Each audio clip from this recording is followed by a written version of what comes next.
सो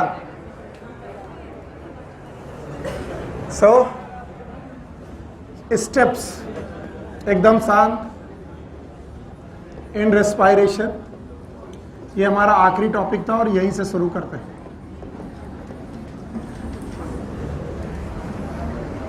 हमने कहा था पहला स्टेप हमारे लिए ब्रीदिंग है,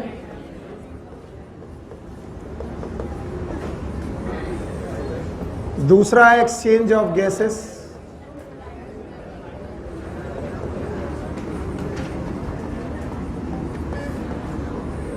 एकदम शांत एट एल्वुलाई, तीसरा है transport of gases,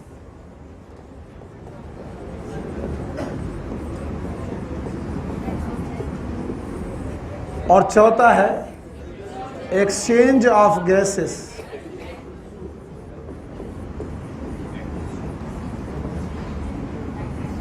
eight tissue, और पांचवा है सेलुलर रेस्पायरेशन। कल बहुत मन लगा करके हम लोगों ने इन सब चीजों को पढ़ा कि हमारे रेस्पायरेशन में 5 पार्ट है। और एक और इंफॉर्मेशन, 246 के हिसाब से आज 246 है, तो आज मैं आपको अलाउ करता हूं कि आज क्लास नहीं है, तो इसका मतलब we will start with the Saturday, ठीक है। तो आज 246 को मैं एग्जाम कर रहा हूं, इसका मतलब आज शाम को कोई क्लास नहीं, और कल आपको आना नहीं है शाम को। कल किसको आना है? R2 को। तो सैटरडे को आपको आना है। आज दिन कौन सा है? थर्सडे। हाँ नहीं बेटा, चूंकि अभी हम लोगों ने इनको बताया नहीं है, बाकी लोगों को पूरी तरीके से सूचना नहीं है, फिर गड़बड़ हो जाएगा, शाम को हौच पौच होगा। तो आज भर के लिए और माफ कर दो, कल आएगा R2, परसों आप लोग आ जाएंगे। तो आज शाम की क्लास तो एंजॉय करिए, ठीक है? ठीक, तो बताओ कितने स्टेप हैं? 5। पहला कौन? ब्रीदिंग, दूसरा, तीसरा ट्रांसपोर्ट, और चौथा सेल। इन दोनों का नाम एक्सटर्नल रेस्पायरेशन। हाँ, इसका ट्रांसपोर्ट ऑफ गैस, इसका सेल। इसे हमें पढ़ना, बाकी ये 4 स्टेप पढ़ने हैं। इसमें पहला, तो हमारा नेक्स्ट टॉपिक है ब्रीदिंग और मैकेनिज्म ऑफ ब्रीदिंग। तो सबसे पहले मैकेनिज्म ऑफ ब्रीदिंग को समझते हैं। Next topic is mechanism of breathing.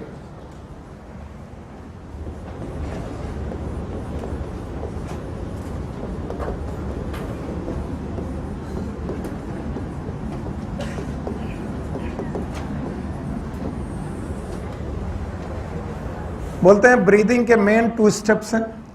There are 2 step in breathing. One is known as inspiration,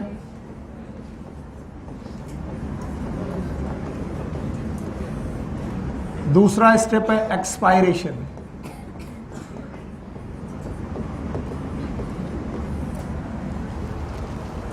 Inspiration is also known as inhalation,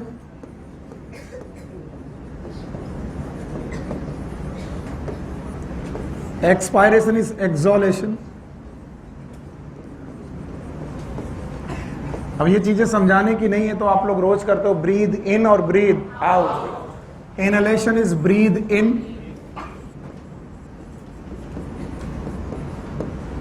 exhalation is breathe out. Lungs के respect में बहुत ध्यान देना है, हर एक चीज का एक मैकेनिज्म होता है। So here is 2 lungs, yes, एक राइट और एक left, in a cavity known as thoracic cavity. तो we have the thoracic cavity, okay. तो बताओ लंग्स का के रेस्पेक्ट में एटमॉस्फेयर से, कहां से बेटा? एटमॉस्फेयर से गैसेस का लंग्स की तरफ जाना, इंस्पायरेशन, और लंग्स की तरफ से वापस आना, एक्सपायरेशन। तो याद रखना, ये आएंगी तो निकलेंगी नोज से। किससे? नोज। तो हमें फील होगा नोज और माउथ से, एयर का अंदर इंस्पायरेशन और एयर का आउटर एक्सपायरेशन। और इंस्पायरेशन और एक्सपायरेशन के लिए भी नीड 2 कैविटीज। अगर ये भूले नहीं हो तो यस जल्दी बोलोगे। इस कैविटी का नाम क्या ये थोरेसिक कैविटी है? और इस कैविटी का नाम? तो पल्मोनरी कैविटी और थोरेसिक कैविटी सेम थिंग और डिफरेंट थिंग? और मैंने बताया था एक निगेटिव प्रेशर पर है, कौन? Thoracic cavity. और कल मैंने वो लाइन पढ़ाई थी कि any change in thoracic cavity will reflect in, अगर मैं थोरेसिक कैविटी बढ़ाऊं तो पल्मोनरी कैविटी बढ़ जाए, और अगर मैं थोरेसिक कैविटी घटाऊं तो पल्मोनरी कैविटी, क्योंकि लंग्स पे हमारा कंट्रोल नहीं, हम लंग्स को फुला और कम नहीं कर सकते, तो हम किसको फुला और कम कर रहे हैं? थोरेसिक। तो जब हम थोरेसिक कैविटी को फुलाएंगे तो लंग्स फूल जाएंगे, थोरेसिक कैविटी को श्रिंक करेंगे तो लंग्स भी श्रिंक। तो how many cavity we have? एक कौन? पल्मोनरी कैविटी, दूसरा थोरेसिक। और बेटा कितने प्रोसेस हैं? दो। एक कौन? इंस्पायरेशन, दूसरा सांस लेना, सांस छोड़ना, एक्सपायरेशन। और इनकी बहुत सिंपल मैकेनिज्म है, अगर समझ में आए तो, नहीं समझ में आए तो मुश्किल है। चलो हटाते हैं इसे। चलो अब आपको थोरेसिक कैविटी का लॉन्गिट्यूडनल व्यू दिखाना है, तो ट्रांसवर्स की लॉन्गिट्यूडनल, तो आगे पीछे साइड में रिब्स। तो साइड में ध्यान सुनना, अगर मैं इसे मानूं कि ये सर स्टर्नम है, यस और no? It is sternum, okay. ये वाला base of neck, base of neck के बाद जो मैं ये बना रहा हूं ये क्या है? थोरेसिक वर्टेब्री। प्लीज इन्हें मान लीजिएगा कि थोरेसिक वर्टेब्री स्ट्रक्चर बहुत अच्छे नहीं होते मेरे, मैं जानता हूं। आप इन्हें वर्टेब्री मान लीजिएगा। कौन सी वर्टेब्री है? अच्छा बताओ यहां पर कौन है? डायफ्राम। हाँ, और लॉन्गिट्यूडनल सेक्शन में चूंकि रिब्स कट जाएंगी तो मुझे दिखानी नहीं चाहिए, एक्चुअली मुझे रिब्स काट जाएंगी, दिखानी नहीं चाहिए, लेकिन मैं दिखाऊंगा, आपको एज्यूम करना पड़ेगा। अजीब सा सेक्शन है जो बना रहा हूं मैं, तो आपको बनाना पड़ेगा। यस, बताइए यहां पर कुछ होंगी, क्या ये रिब्स हैं? यस, रिब्स में मसल्स हैं, नाम बताओ। हाँ, क्या ये इंटरकॉस्टल मसल है? Yes. So these muscles are known as intercostal muscles. ये देखना, इनको रटना नहीं है तो तुमको मैं बताऊं, जो रिब्स होती हैं एक्चुअली उनका नाम होता है कॉस्टम। बोलो क्या नाम? कॉस्टम का मतलब होता है रिब्स। तो दो रिब्स के बीच की मसल का नाम इंटरकॉस्टल मसल। फिर से बोलो, इंटरकॉस्टल मसल, ओके। और एक मस्कुलर बेटा बहुत बड़ा मसल है जो हमारे थोरेसिक कैविटी और एब्डोमिनल कैविटी को बचाता है, बोलो क्या? So this is diaphragm. बोलो कौन? डायाफ्राम। तो ये बताओ मसल है, this is diaphragm, these are internal external. याद रखना, इन मसल को हम लोग बोलते हैं इंटरकॉस्टल मसल। और intercostal muscles are of two type, दो प्रकार की हैं। एक का नाम है इंटरनल इंटरकॉस्टल मसल। बोलो क्या? Internal intercostal muscle. और दूसरी है एक्सटर्नल इंटरकॉस्टल मसल।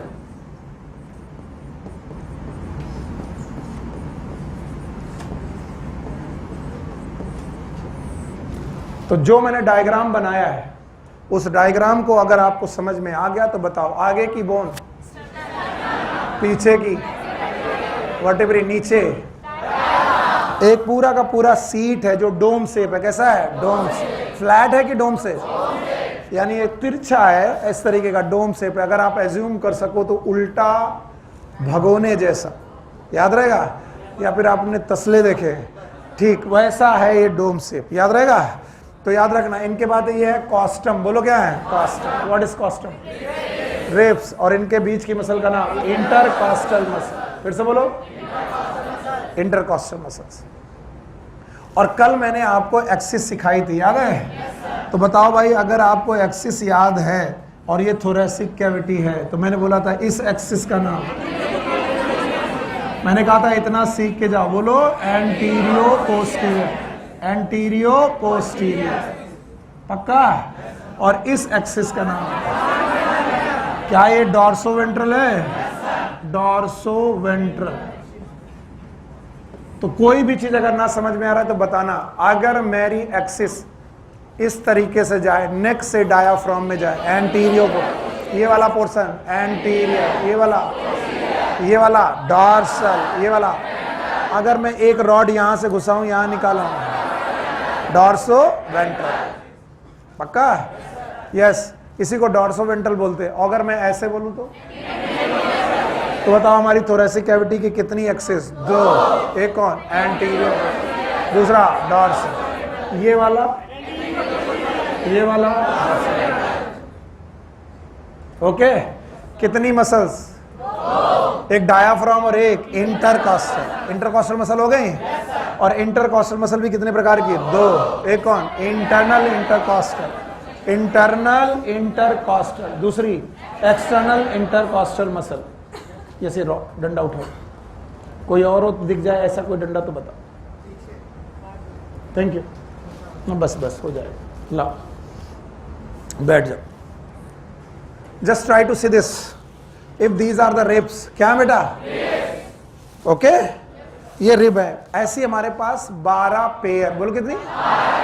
12 इधर, 12 इधर, तो 12 पेयर। 1 पेयर, 2 पेयर, 7 3 2, सुना है? 7 3 2, वो भी मैं पढ़ाऊंगा। अभी तो कुल मिला के बोलो 12 इधर और 12 इधर।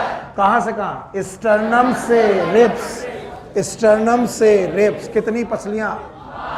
12 बाईं तरफ, 12 दाईं तरफ। तो ये रही हमारे पास 2 कॉन्जिक्यूटिव, कोई भी 2 कॉन्जिक्यूटिव लगातार की रिब्स, कोई भी 2 रिब्स। ओके, इन 2 रिब्स पे हैंकी कहां गया मेरा? पकड़ो।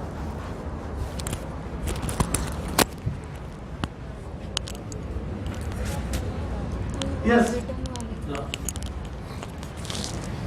इन रिब पे मसल्स का अटैचमेंट, बहुत ध्यान सुनना। वैसे ये कोई बहुत बड़ा काम नहीं कर रहा हूं, लेकिन जिंदगी भर के लिए टेंशन फ्री हो जाओगे एमबीबीएस तक, और क्वेश्चन सॉल्व होते रहेंगे। ये इस वजह से मेरा काम बन जाएगा। ये है कॉस्टम, बोलो क्या है? कॉस्टम। And these are the muscles. क्या है ये? मसल्स। मसल्स में ध्यान सुनना, इस तरीके की मसल्स का नाम है एक्सटर्नल इंटरकॉस्टल मसल। बोलो क्या? और जो मैं बताऊं उसको ध्यान से समझना। एक्सटर्नल इंटरकॉस्टल मसल जुड़ी अंदर होती हैं, कहां?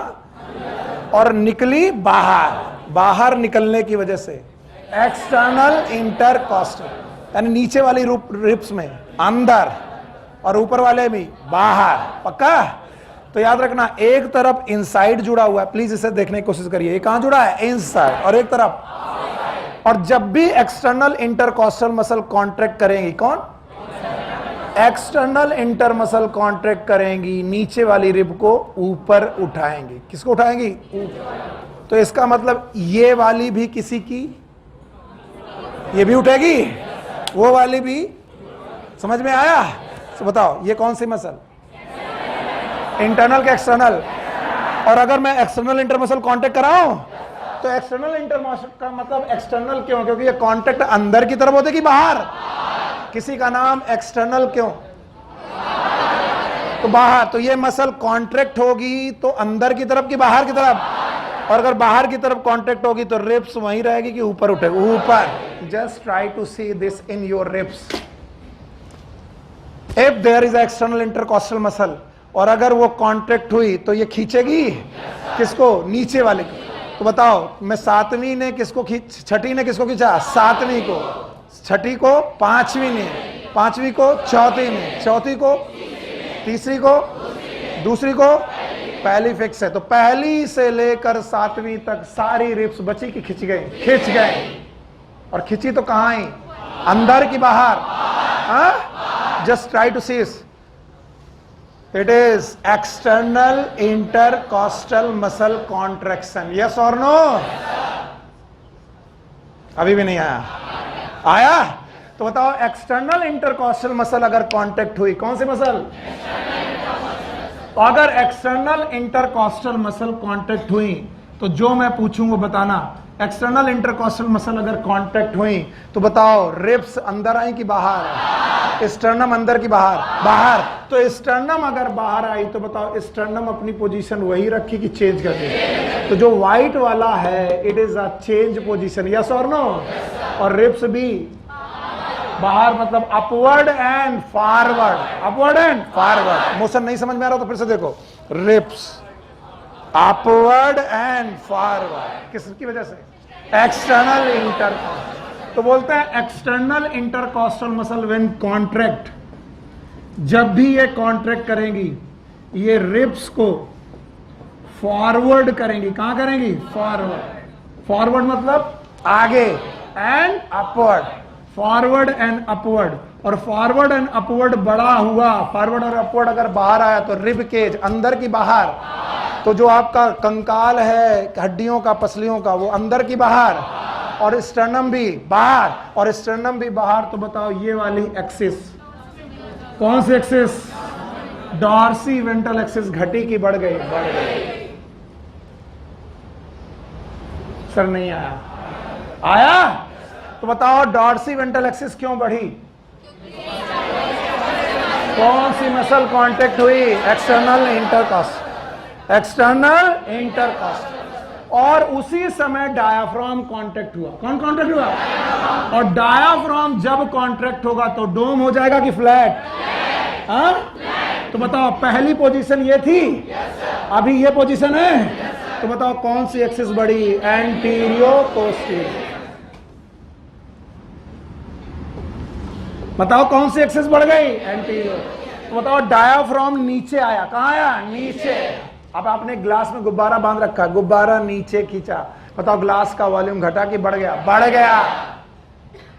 नहीं समझ में आया? तो बताओ डायाफ्राम कांटेक्ट होने पर कौन सी एक्सिस बढ़ी? और एक्सटर्नल इंटरकॉस्टल।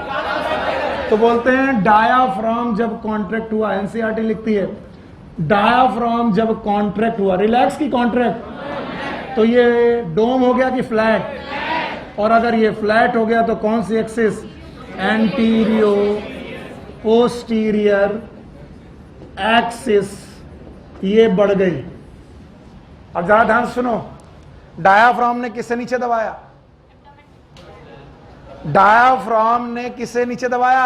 एब्डोमेन। फिर से बोलो, फिर से बोलो। और एक्सटर्नल इंटरकॉस्टल ने किसको बाहर निकाला? स्टर्नम और रिब्स। तो थोरेसिक कैविटी का वॉल्यूम घटा कि बढ़ गया? बढ़ गया। हाँ? और हमें बताया गया है PV is equal to N R T. सुने हो? What is P? V N R constant T. Thoracic cavity का temperature constant, constant. Thoracic cavity में आर भी कांस्टेंट। अभी नई गैस घुसी नहीं है, अभी नई गैस घुसी और तब ये हो रहा है, तो नंबर ऑफ मोल भी कांस्टेंट। तो P is inversely proportional to V। क्या बढ़े? क्या कम होगा? क्या बढ़े? क्या कम होगा? तो बताओ जब तुमने एंटीरियो पोस्टीरियर एक्सिस बढ़ाई और डॉर्सो वेंट्रल एक्सिस बढ़ाई, क्या बढ़ गया? So volume will increase. कोई बेवकूफ भी होगा जो नहीं बता पाएगा वॉल्यूम घटा के बढ़ गया। और अगर वॉल्यूम बढ़ गया तो प्रेशर डिक्रीज। घट गया किसके रेस्पेक्ट में? एटमॉस्फेयर। और एटमॉस्फेयर के रेस्पेक्ट में प्रेशर बढ़ा कि घट गया? और चीजें कहां से? हाई प्रेशर से लो प्रेशर चली। तो बताओ इंस्पायरेशन हुआ कि एक्सपायरेशन? इंस्पायरेशन। अभी भी नहीं आया? तो बताओ इंस्पायरेशन में कौन सी दो मसल इन्वॉल्व है? ये लोग इसको इतना हवा बना देते हैं कि मैं घबरा जाता हूं कि इसको क्यों नहीं समझ में आता। बोला गया इंस्पायरेशन में कौन सी दो मसल पर इन्वॉल्व है? एक कौन? डायाफ्राम। एक कौन? एक्सटर्नल। पक्का? तो बताओ दो मसल्स, एक का नाम है डायाफ्राम और एक का एक्सटर्नल इंटरकॉस्टल मसल। ये दोनों मसल इन्वॉल्व हैं inspiration, and that's why inspiration is active process. कैसा प्रोसेस? एक्टिव। मैं यहां चार्ट बना रहा हूं, अब ध्यान सुनिएगा। इन नॉर्मल क्वाइट ब्रीदिंग, जब आप चुपचाप सांस ले रहे हो, किसी को पता नहीं चल पा रहा, क्वाइट मतलब शांति से, एकदम बदतमीजी नहीं। इन नॉर्मल क्वाइट ब्रीदिंग, आप बगल वाला सांस ले रहा, आप सांस ले रहे हो, किसी को पता ही नहीं चल पा रहा। अब नॉर्मली एयर इन जा रही, नॉर्मली एयर आउट जा रही। In normal quiet breathing the inspiration सांस लेने में इंस्पायरेशन मतलब ब्रीद इन कि breathe out, it is active process. कैसा प्रोसेस है?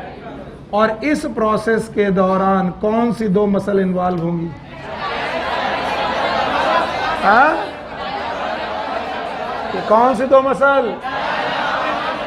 एक का नाम है डायाफ्राम, फिर से बोलो, डायाफ्राम, और दूसरी का नाम एक्सटर्नल इंटरकॉस्टल मसल। और अगर ये दोनों मसल कहीं तो कौन कौन सी एक्सिस बढ़ेगी? क्या डॉर्सो वेंट्रल एक्सिस बढ़ जाएगी? एक स्टूल उठाओ, डॉर्सो वेंट्रल एक्सिस क्या बढ़ जाएगी? No sir. और बताओ एंटीरियो पोस्टीरियर एक्सिस बढ़ जाएगी? तो दोनों एक्सिस बढ़ जाएंगी। माफ करिएगा, मेरे पास इससे बेटर कोई एग्जांपल नहीं है। If it is a base of neck, it is a base of and it is a diaphragm, तो you have to assume the diaphragm. यहां पर एक डायाफ्राम एज्यूम करना पड़ेगा। मान के चलो यहां एक मेम्ब्रेन लगी, और मेम्ब्रेन कैसी लगी है? डोम से। फिर से बोलो, डोम से। कैसी? तो अगर डोम से मेम्ब्रेन है तो बताओ ये मेम्ब्रेन ऊपर उठी है कि नीचे? ऊपर। हाँ, ऊपर।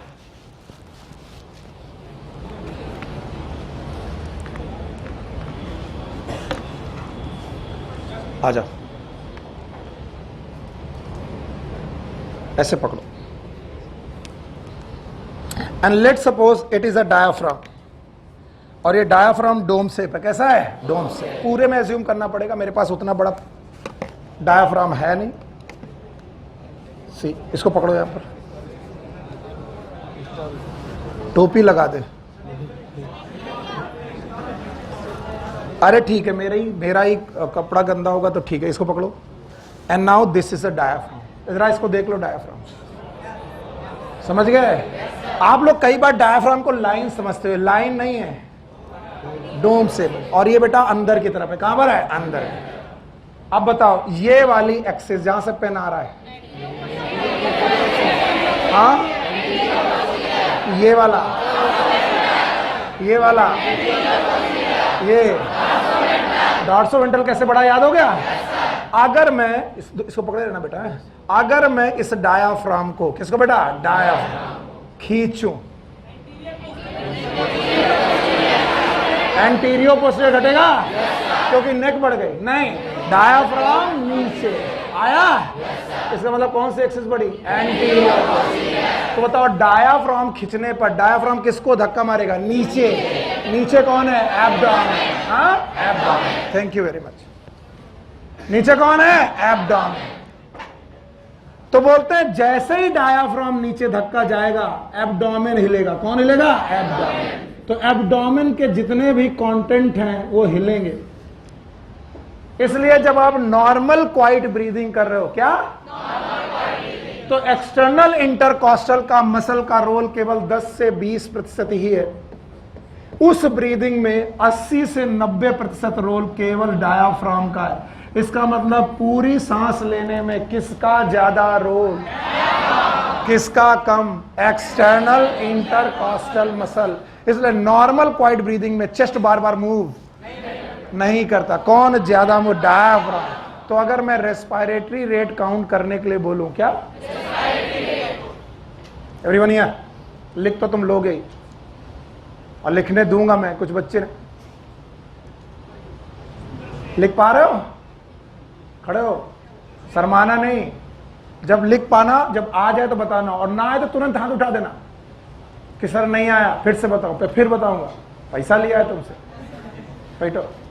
अभी तुम ही नहीं बोलोगे तो कैसे माने? बता ठीक। अरे कल एक्चुअली मुझे अपना बचपन याद आ गया। अब मुझे समझ में आता नहीं था, केमिस्ट्री पढ़ने आया था तो मुझे मालूम था मोल माने मस्सा। तो जब टीचर ने पूछा do you know about the mole, हमने कहा यस। मोल माने? बोले व्हिच इज सल्फ्यूरिक एसिड। मैंने कहा HCl। This was my standard. मैं गांव से आया था, 12th किसी तरीके से नकल से पास कर लिया था, और यहाँ पर इतने अच्छे अच्छे स्मार्ट लड़के हैं, लड़कियां, वो सब कुछ जानते थे। तो मैं बैठ के घर में रोता था, कहाँ फंस गया, क्या तैयारी करने लगे।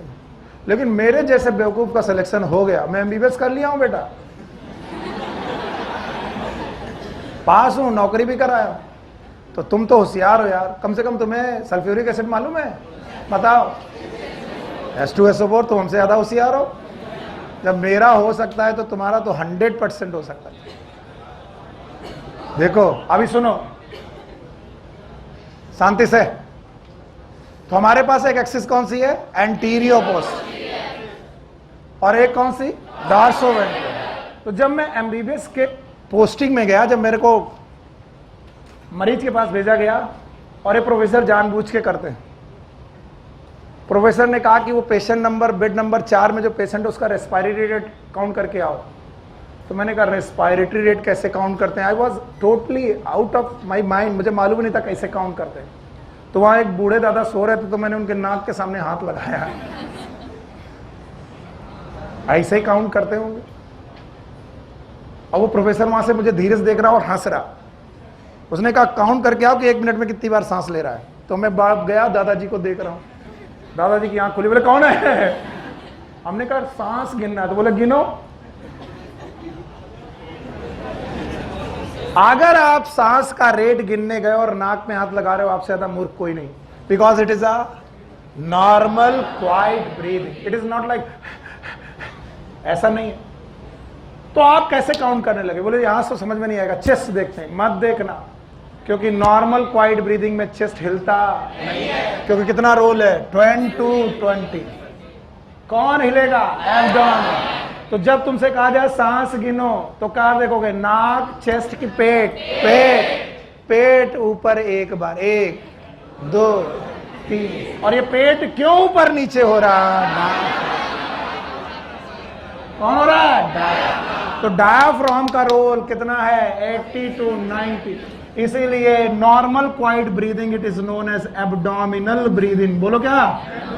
It is known as abdominal breathing. ऐसी ब्रीदिंग जिसमें एब्डोमेन इन्वॉल्व भले ना हो, लेकिन दिखाई कहां से पड़ती है? Abdomen. And normal quiet breathing में, एब्डोमिनल ब्रीदिंग करते वक्त हमने कौन कौन सी 2 मसल कॉन्ट्रैक्ट की? एक कौन? डायाफ्राम, और एक कौन? एक्सटर्नल। क्या डायाफ्राम कॉन्ट्रैक्ट हुआ? कौन सी एक्सिस बढ़ी? एंटीरियो पोस्टीरियर। वॉल्यूम घटा कि बढ़ गया? एक्सटर्नल इंटरकॉस्टल मसल भी कॉन्ट्रैक्ट हुई। कौन सा वॉल्यूम घटा? बस कौन सी एक्सिस बढ़ी? डॉर्सोवेंट्रल। वॉल्यूम बढ़ा, ऊपर नीचे भी बढ़ा, आगे पीछे भी बढ़ा। टोटल वॉल्यूम घटा कि बढ़ गया? बढ़ गया।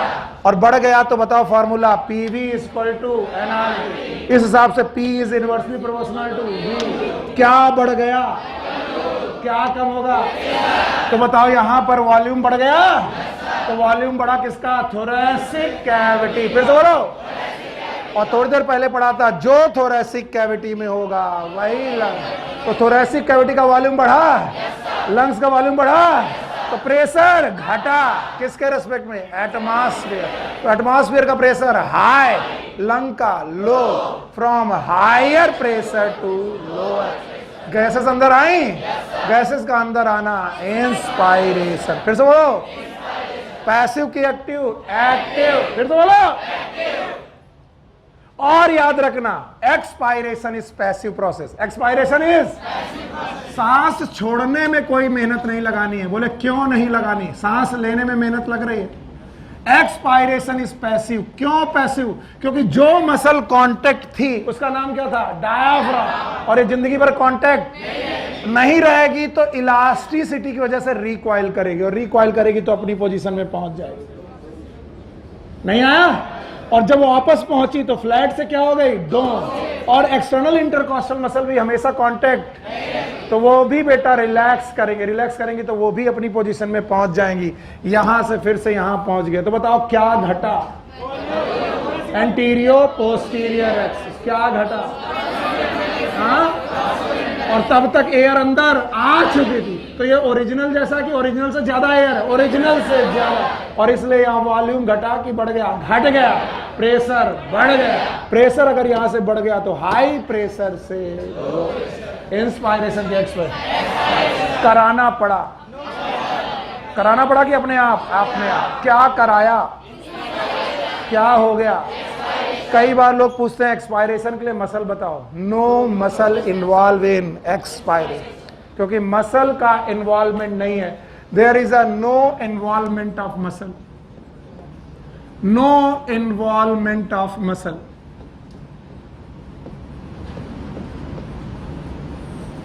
Only elastic recoiling. केवल इलास्टिक रिकॉइलिंग हुई और चीजें अपनी ओरिजिनल पोजीशन पे पहुंच गई. इंस्पायरेशन हुआ कि एक्सपायरेशन? एक्सपायरेशन. लिख लिया बेटा? हटा दें? नहीं लिख लिया? अब मैं पूछूंगा तो बता दोगे? तो अब मैं पूछूंगा तो बताना. चलो, मैंने आपको पढ़ाया कि आपके पास दो कैविटी हैं. एक कौन? थोरेसिक, एक पल्मोनरी. थोरेसिक कैविटी का चेंज पल्मोनरी कैविटी में आएगा. थोरेसिक कैविटी बढ़ेगी तो लंग कैपेसिटी भी बढ़ेगी. थोरेसिक कैविटी घटेगी तो लंग कैपेसिटी भी घटेगी. किस पे कंट्रोल नहीं है? लंग. किस पे कंट्रोल है? थोरेसिक. क्योंकि थोरेसिक में मसल है. थोरेसिक कैविटी की कितनी एक्सिस? दो. एक और एंटीरियो पोस्टीरियर, एक डॉर्सो वेंट्रल. दोनों एक्सिस हैं. दोनों एक्सिस को बढ़ाया जा सकता है. बताओ, डायाफ्राम नीचे आएगा?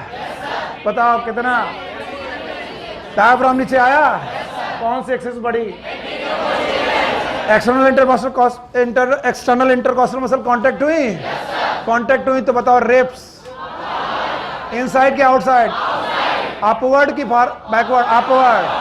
और बैकवर्ड की फॉरवर्ड? अपवर्ड और फॉरवर्ड. रिब केज घटा कि बढ़ गया? बढ़ गया. एब्डोमेन नीचे गया. डायफ्राम नीचे गया. ज्यादा रोल किसका? डायफ्राम. कम किसका? चेस्ट का. क्योंकि एक्सटर्नल इंटरकॉस्टल मसल कहां पर है? चेस्ट. तो रोल किसका ज्यादा? तो बताओ ये दिखेगा कहां? पेट में. So normal quiet breathing is known as abdominal. हाँ, क्योंकि इसको काउंट करने के लिए आपको क्या देखना पड़ेगा? एब्डोमिन. पक्का? किसका कितना रोल? डायफ्राम का कितना? 80 से 90. और बताओ एक्सटर्नल इंटरकॉस्टल 10 से 20. इसका मतलब आपकी नॉर्मल क्वाइट ब्रीदिंग में इंस्पायरेशन के लिए दो मसल हैं. दोनों के नाम बताओगे? बोलो कौन? डायफ्राम. दूसरा, अब मैं हटा रहा हूं, किसी ने ना लिखा हो तो बता देना बेटा. सबने लिखा? आप हाँ रुक जा रहे.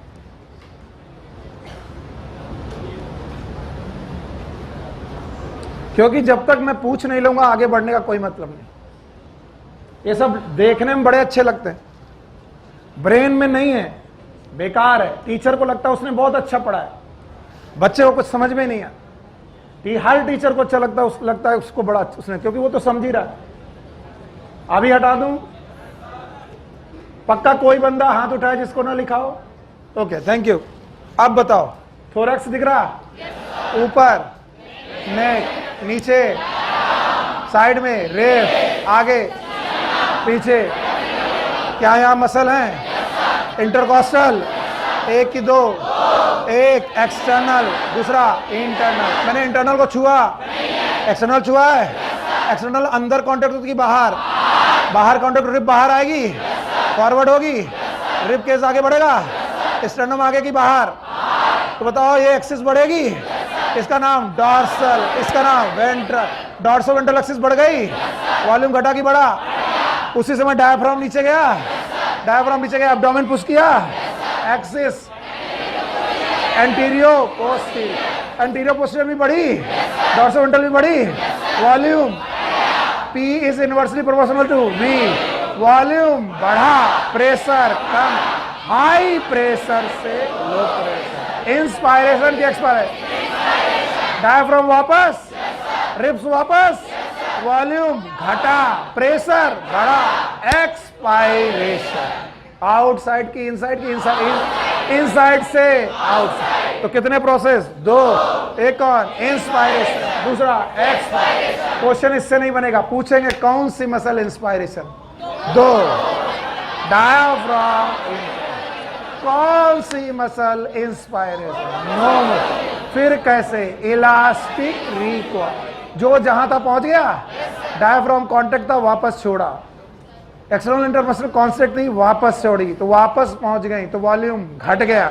और घट गया तो प्रेशर, और प्रेशर बढ़ गया तो हवा उच्च वायु दाब से निम्न की तरफ गैसेस गई. आपकी बार उच्च वायु दाब लंग्स में है, निम्न वायु दाब एटमॉस्फेयर है. Air from lungs to out. कितने प्रोसेस?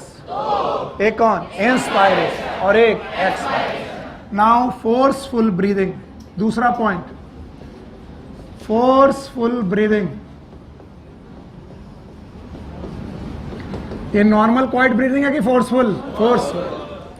अब हम फोर्सफुली ब्रीथ कर रहे हैं। अभी देखो, देख लो वरना तुम गड़बड़ करो। अभी मैं नॉर्मल ब्रीथ कर रहा हूं, आपको पता भी नहीं चल रहा। अब देखो, forceful inspiration, please don't laugh, मेरे पास और कोई तरीका नहीं है।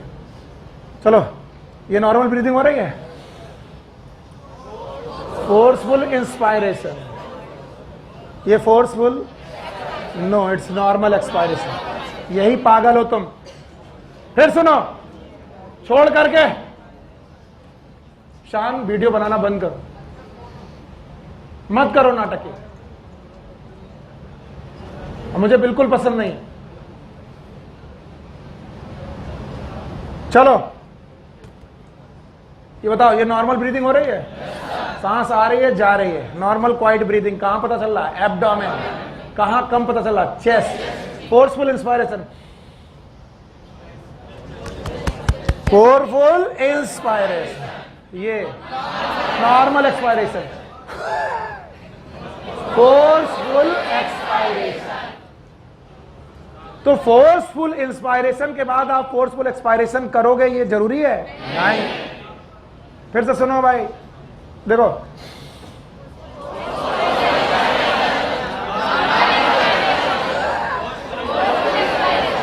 when the anulom forceful inspiration, vilom normal expiration, vilom kapal bhastrika, it is forceful expiration. Kapalbhati, forceful expiration. अनुलोम, विलोम, कपाल भाती, नहीं आया। तो लोगों को क्या लगता है, फोर्सफुल इंस्पायरेशन किया तो फोर्सफुल एक्सपायरेशन होगा ही? ऐसा नहीं है। और अभी मैंने लिखा क्या है? हाँ, फोर्सफुल ब्रीदिंग। रट्टा मत मारना और बताना मुझे। फोर्सफुल ब्रीदिंग में फोर्सफुल इंस्पायरेशन,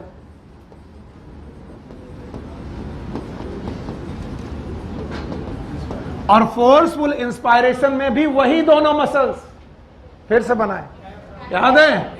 बोलो इसका नाम स्टर्नम, और ये क्या थी? वर्टिब्री, याद है? और ये वाला डायाफ्राम। अब फोर्सफुल एक्सपायरेशन में जो डायाफ्राम यहां रुकता था, अब वहां रुकेगा। मतलब और कम की और ज्यादा, और ज्यादा। यस और नो? और जो स्टर्नम यहां रुकती थी, आज वो यहां रुक रही है। क्यों? क्योंकि एक्सटर्नल इंटरकॉस्टल मसल का फंक्शन कम की और ज्यादा, और ज्यादा। The muscle is same. कौन सी? एक कौन सी? डायाफ्राम। और एक कौन सी? एक्सटर्नल। बताइए, फोर्सफुल इंस्पायरेशन में वही दोनों मसल हैं, द सेम टू मसल्स। बोलो दोनों के नाम बताओ। एक कौन? डायाफ्राम, डायाफ्राम, लेकिन उसका फंक्शन कम की ज्यादा? ज्यादा। और दूसरा कौन? External intercostal muscle, external intercostal muscle.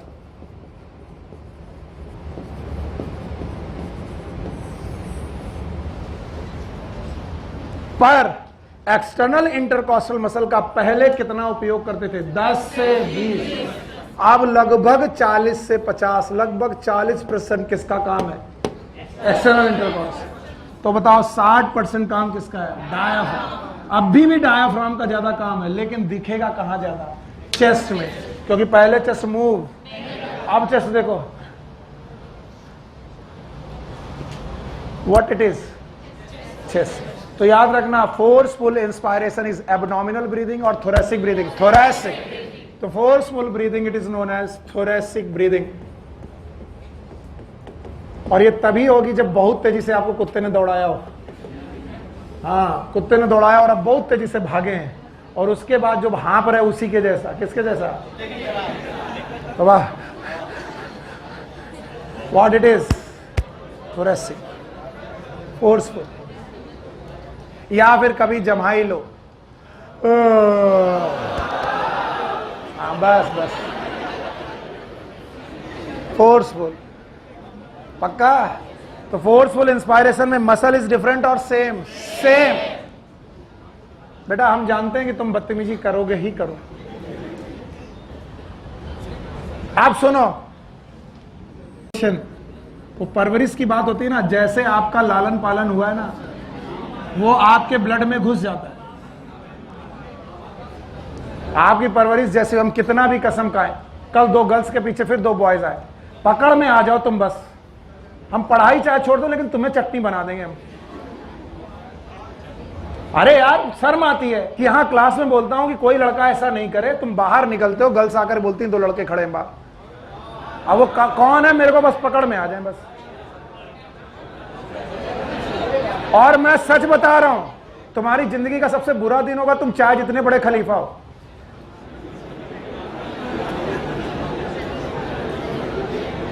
और जब तक तुम्हारे पापा यहां आ नहीं जाएंगे तब तक तुम्हारा सारा टेडी और सारा प्रॉमिस यहीं रखवा लूंगा मैं।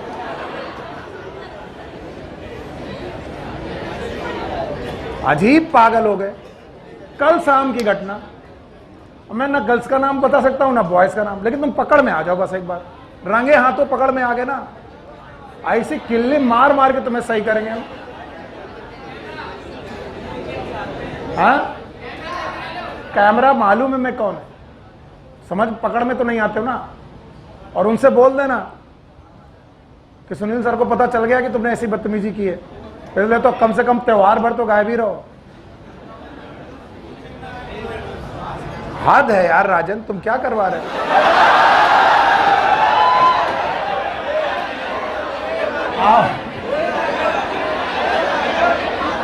एक कौन है? Forceful inspiration. फिर से बोलो, फोर्सफुल इंस्पायरेशन में मसल बदल गई कि वही है, पर उनका रोल घटा कि बढ़ गया? बढ़ गया।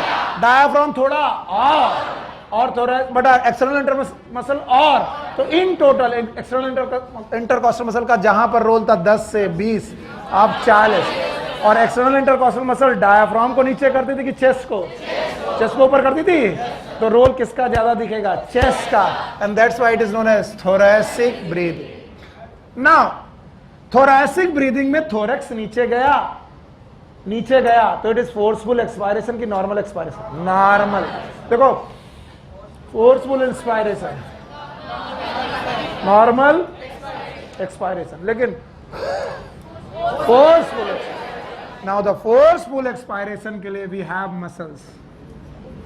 फोर्सफुल एक्सपायरेशन के लिए हमारे पास मसल्स हैं, और 2 मसल हैं। एक का नाम है इंटरनल इंटरकॉस्टल मसल,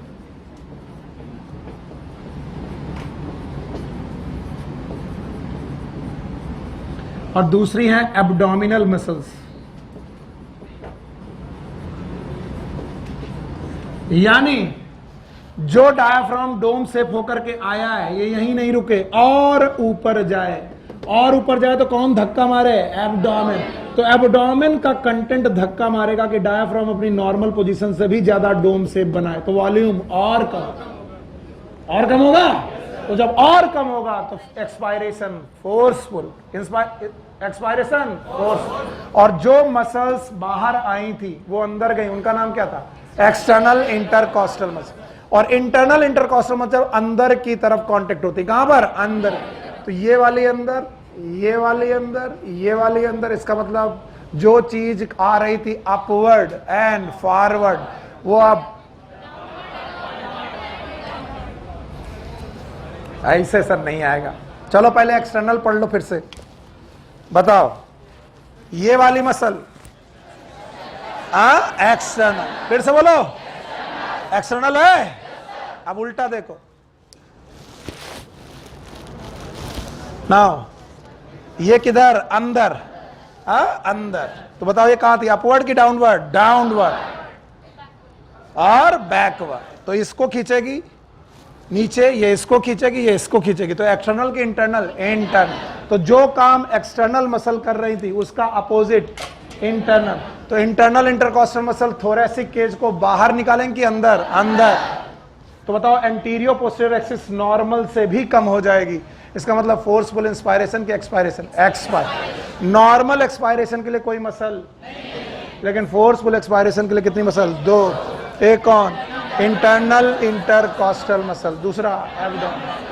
कुछ लोगों को लगेगा सुनील सर जबरदस्ती पढ़ा रहे, पढ़ के आना कहाँ लिखा है abdominal content that will help in the forceful expiration. देखो बेटा, this is external intercostal muscle, this is internal intercostal muscle. And कहां से धक्का लग रहा?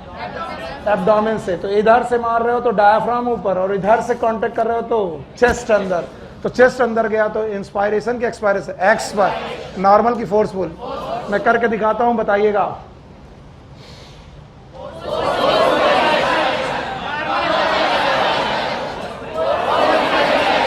अंदर गया, कौन लेके गया? Internal intercostal. कौन ऊपर भेजा? एब्डोमिनल। 6 पैक, 7 पैक, 8 पैक, समझ रहे हो? 8 पैक, 6 पैक, 10 पैक जो बनाते रहते हो, family pack. These are the abdominal muscles. कौन सी मसल? तो सर का एब्डोमिनल मसल फैमिली पैक है, हाँ? तो फैमिली पैक अंदर जाने में दिक्कत है, यस, लेकिन वो कोशिश करेगा। गैस कितनी बाहर आ सकती है, that is known as abdominal muscle. तो बताओ, फोर्सफुल इंस्पायरेशन की एक्सपायरेशन? एक्सपायरेशन। आया? हटा दें?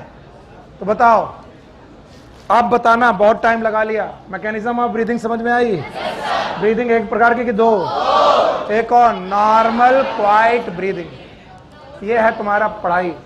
एक का नाम चुपचाप ब्रीदिंग हो रही है, दूसरा फोर्सफुल ब्रीदिंग। एक मिनट, नॉर्मल क्वाइट ब्रीदिंग याद है? नॉर्मल क्वाइट ब्रीदिंग में हमने 2 मसल्स इंस्पायरेशन में लगाई, एक का नाम एक्सटर्नल इंटरकॉस्टल मसल और एक डायफ्राम। किसका रोल ज्यादा? एक्सटर्नल से का कम, फिर भी वॉल्यूम घटा कि बढ़ गया? बढ़ गया। प्रेशर कम, बाहर प्रेशर ज्यादा। हाई प्रेशर से लो प्रेशर, इंस्पायरेशन हुआ, डायफ्राम अपनी पोजीशन पे आया, एक्सटर्नल इंटरकॉस्टल अपनी पोजीशन पे आई, तो जो बढ़ा था वो घट गया, वॉल्यूम घटा, प्रेशर बढ़ा। हाई प्रेशर से low pressure, inspiration and expiration. ये normal inspiration, normal. Now normal के बाद forceful inspiration. External intercostal muscle का रोल कम की और ज्यादा? डायफ्राम का रोल और ज्यादा, वॉल्यूम और बढ़ेगा, और बढ़ेगा तो एयर और आए, फिर नॉर्मल भेजोगे, डायफ्राम वापस, एक्सटर्नल इंटरकॉस्टल मसल वापस, नॉर्मल ब्रीदिंग हुई, इसमें मन नहीं मारा, बोले और निकालेंगे, दैट इज फोर्सफुल एक्सपायरेशन। क्या दबाया? चेस्ट। क्या दबाया? डायफ्राम। डायफ्राम ज्यादा कैसे दबा सकते हो? एब्डोमेन से। और चेस्ट ज्यादा कैसे दबा सकते हैं? Internal intercostal muscle. Yes,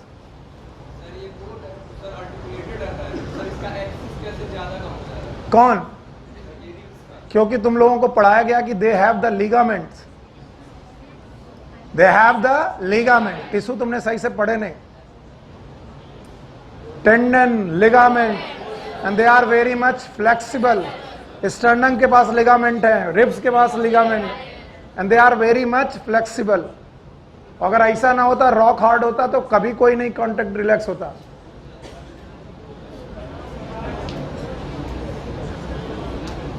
any question, any problem? तो ब्रीदिंग कितने प्रकार की? एक कौन? एक नॉर्मल ब्रीदिंग है और एक फोर्सफुल ब्रीदिंग है। नॉर्मल ब्रीदिंग में इंस्पायरेशन एक्सपायरेशन है, फोर्सफुल ब्रीदिंग में इंस्पायरेशन एक्सपायरेशन है। मैंने यूजुअल टाइम से ज्यादा टाइम लिया है। अब नहीं आया तो अभी पूछ लो, 15 मिनट ही खर्चा होंगे, दोबारा पूछोगे फिर 1 घंटा लगेगा। एनीवन? अब मैं पूछ रहा हूं, जवाब दो। नॉर्मल क्वाइट ब्रीदिंग में इंस्पायरेशन की मसल कौन कौन? External intercostal and diaphragm. Normal quiet breathing में एक्सपायरेशन की मसल। तो एक्सपायरेशन कैसा हो रहा है? Elastic recoil. जो कांटेक्ट हुआ था वापस आ गया, it is known as elastic recoil. Rubber खींची थी, छोड़ दी, वापस पहुंच गई, वैसा हो रहा। अब आगे बताओ। फोर्सफुल इंस्पायरेशन, तो जो वॉल्यूम बढ़ा रहे थे एक्सिस का और बढ़ाओगे तो डायाफ्राम और नीचे जाएगा, चेस्ट और बाहर आएगा। चेस्ट बाहर को लाने वाली मसल एक्सटर्नल इंटरकॉस्टल मसल, और इसको ले जाने वाली डायाफ्राम। तो डायाफ्राम का रोल भी बढ़ा और चेस्ट का भी रोल बढ़ा, लेकिन किसका ज्यादा बढ़ा? चेस्ट का। कितना? 40, इनका 60। तो टोटल में रोल इनका कितना? 40, इनका 60। तो बताओ क्या दिखेगा? थोरैक्स। तो अब अगर तुम्हें काउंट करना है तो एब्डोमेन काउंट करो कि thorax? Thorax. It is known as thoracic breathing. पर बेटा इन फोर्सफुल इंस्पायरेशन के बाद जब एयर छोड़ी, क्या ये फोर्सफुल एक्सपायरेशन है? क्या ये फोर्सफुल एक्सपायरेशन है कि नॉर्मल? नॉर्मल। नॉर्मल एक्सपायरेशन के बाद एयर निकल गई, फिर भी एयर बची रह गई, और वो निकाल सकते हो अगर थोरैक्स और दबे और डायाफ्राम और जाए। तो डायाफ्राम को किसने धक्का मारा? एब्डोमेन। और यहां पर इंटरनल इंटरकॉस्टल मसल। तो बताओ फोर्सफुल एक्सपायरेशन के लिए कौन सी मसल है? दो। एक कौन? Internal intercostal muscle and abdomen. Normal expiration के लिए कोई मसल नहीं। भाइयों बहनों, जब हम लोग ब्रीदिंग कर रहे हैं तो वॉल्यूम ऑफ गैसेस अंदर जा रहा है, और जब ब्रीद आउट कर रहे हैं तो वॉल्यूम ऑफ गैसेस बाहर आ रहा है। इसका मतलब in breathing we are dealing with the volume of gases, we dealing with the, and these are known as pulmonary volume. बोलो क्या है? Pulmonary. So next topic is pulmonary volume and capacities.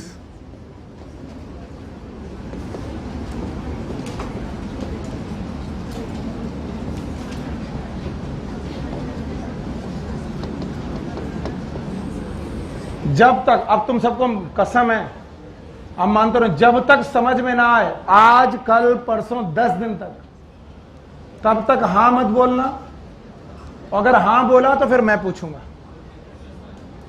मेरा काम खत्म, फिर आपको बताना पड़ेगा। So what are the pulmonary volume? These are the amount of gases exchange during inspiration and expiration. What are the pulmonary volume? Amount of gases exchange during breathing, inspiration और expiration. तो हमारे पास दो शब्द हैं, एक है पल्मोनरी वॉल्यूम और एक है pulmonary capacity. So first we deal with the volume. सबसे पहले हम लोग वॉल्यूम से डील करेंगे। टोटल लंग्स में 4 टाइप्स ऑफ वॉल्यूम्स है जो हमें पढ़ने हैं। तो हम लोग पहले काउंट कर लेते हैं, इसलिए डरते नहीं। हमें लंग्स में कितने वॉल्यूम पढ़ने हैं? 4। तो हम डरते इसलिए नहीं क्योंकि हमें वॉल्यूम काउंटिंग में आ गया। कितने वॉल्यूम है? 4। पहला वॉल्यूम है टाइडल वॉल्यूम।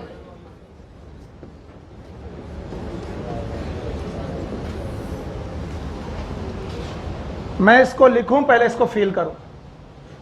नॉर्मल समय पर अमाउंट ऑफ एयर जो अंदर गई, या फिर अमाउंट ऑफ एयर जो बाहर आई। अंदर गई तो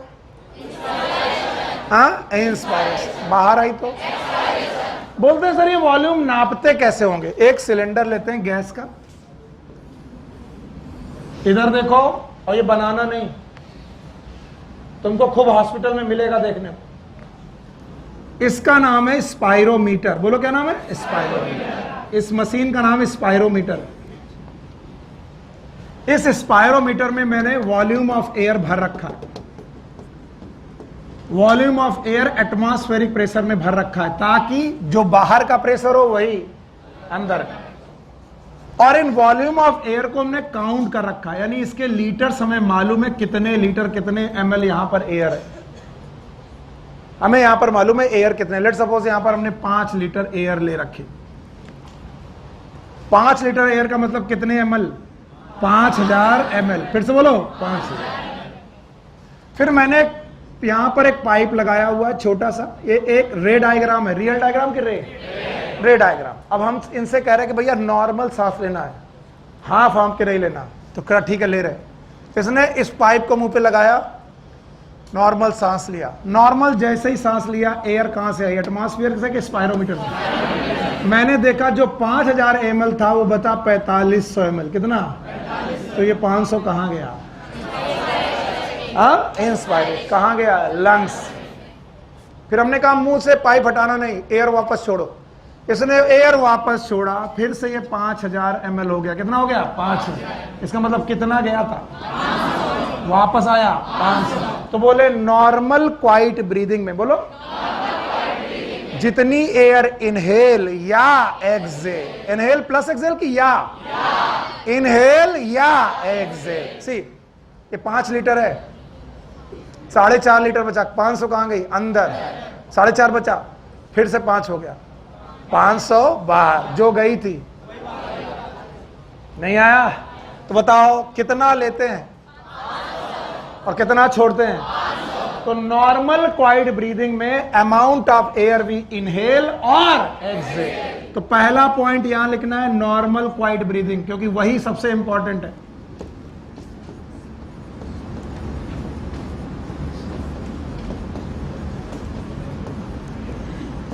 नॉर्मल क्वाइट ब्रीदिंग, जब बिल्कुल शांति से सांस ले रहे हो, tidal volume it is the amount of air और the volume of air inhale और exhale, it is known as tidal volume. और ये लगभग 500 ml होता है। कितना होता है? 500। और जिस डिवाइस से हम नापते हैं, नाम बताओ? स्पायरोमीटर। और इस नापने की विज्ञान का नाम स्पायरोमेट्री। बोलो क्या नाम? तो कोई पूछे स्पायरोमेट्री क्या है? It is a science dealing with the volume of lungs, that is known as pulmonary volume. पहला वॉल्यूम का नाम टाइडल वॉल्यूम। और टाइडल वॉल्यूम वो एयर ऑफ वॉल्यूम है, सॉरी वो वॉल्यूम ऑफ एयर है जो या तो इनहेल किया जाए या तो एक्सहेल। कब? नॉर्मल। अब फिर से सुनो, फिर से हमने कहा पाइप छोड़ दो। 5000 ml है। शान, उससे बोलो प्रतीक से सीधे देखे, इधर देखो, बुक में तो घर में जाके पढ़ना है। हमने 500 ली थी, 500 छेड़ दी, फिर से 500 यहां हो गया। हमने कहा आप नॉर्मल क्वाइट ब्रीथ करते रहो, नॉर्मल क्वाइट ब्रीथ करते रहे, ठीक है? अब सुनना, हमने कहा अब नॉर्मल इनहेलेशन करो। उसने नॉर्मल अंदर लिया, कितना ले गया होगा? हमने कहा 500 तो तुम ले गए, पर क्या इससे ज्यादा ले जा सकते हो? बोले हाँ। ये नॉर्मल है कि फोर्सफुल? फोर्सफुल। तो ये एयर जो गई है वो टाइडल वॉल्यूम के बाद गई है। इसका और इतना इंस्पायर कर सकते थे, इसी का नाम है इंस्पायरेटरी रिजर्व वॉल्यूम। बोलो क्या नाम है? सर एक बार और पढ़ाते हैं।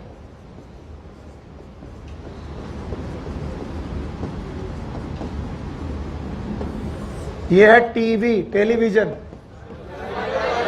हाँ, टाइडल वॉल्यूम। डेफिनेशन बताओ? Volume of air that can be inhale or exhale in normal quiet breathing. Normal quiet breathing में या तो inhale या तो exhale। इधर देखो तभी आएगा। 5 लीटर फिर से है। मैंने कहा बेटा नॉर्मल इनहेल करो, तुमने नॉर्मल इनहेल किया, 500 गया।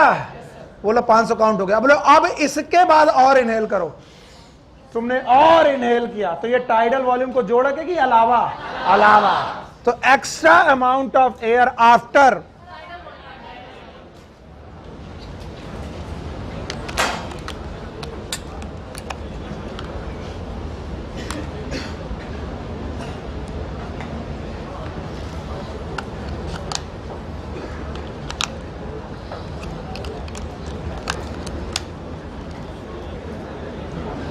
ओके बेटा,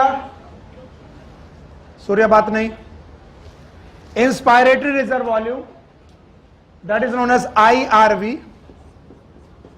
IRV it is a volume of air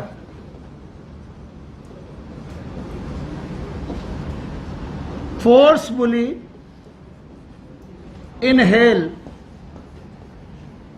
after tidal volume. कुछ लोग बोलते हैं सर आप लिखने नहीं देते हो। मैं इसको 10 तरीके से, अलग अलग तरीके से लिख सकता हूं। It is the maximum amount of air that can be inhale after the tidal volume. अरे केवल फीलिंग आनी चाहिए। टाइडल वॉल्यूम के बाद क्या आप एयर अंदर नहीं ले सकते? वो जितनी एयर तुम और ले सकते हो उसी का नाम इंस्पायरेटरी रिजर्व। फिर से बोलो।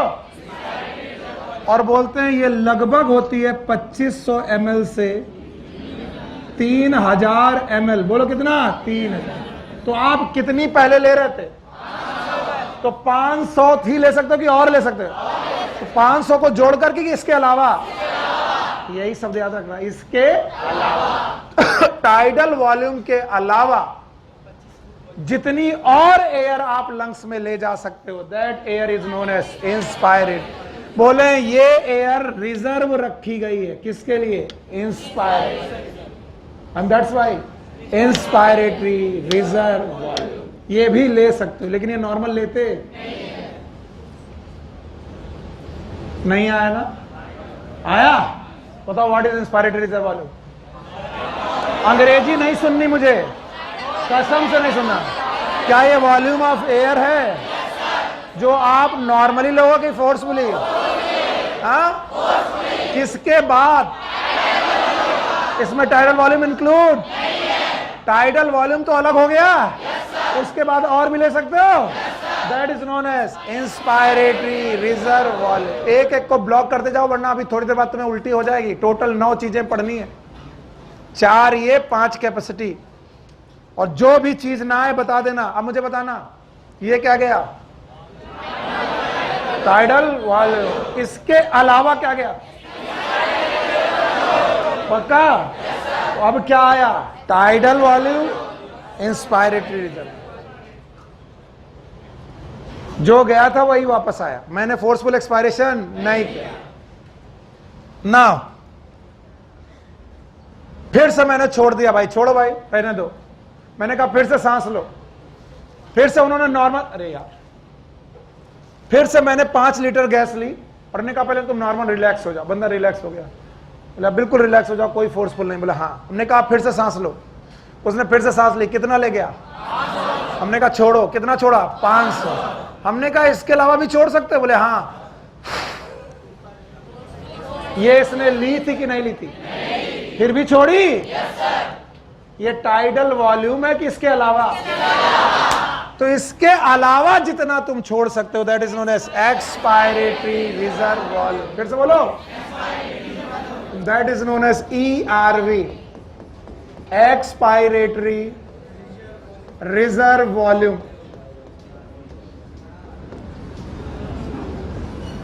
What is expiratory reserve volume?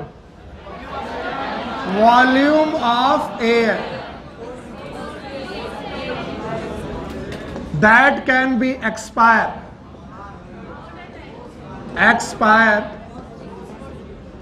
after tidal volume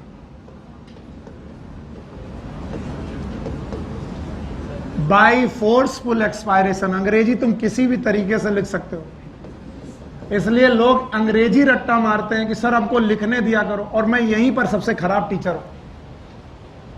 मुझसे बोलते हैं सब चीज अच्छी है सर, आप लिखने नहीं देते हो, यही गड़बड़ करते हो। मैंने कहा कि लिखना को तुम 10 तरीके से लिख सकते हो।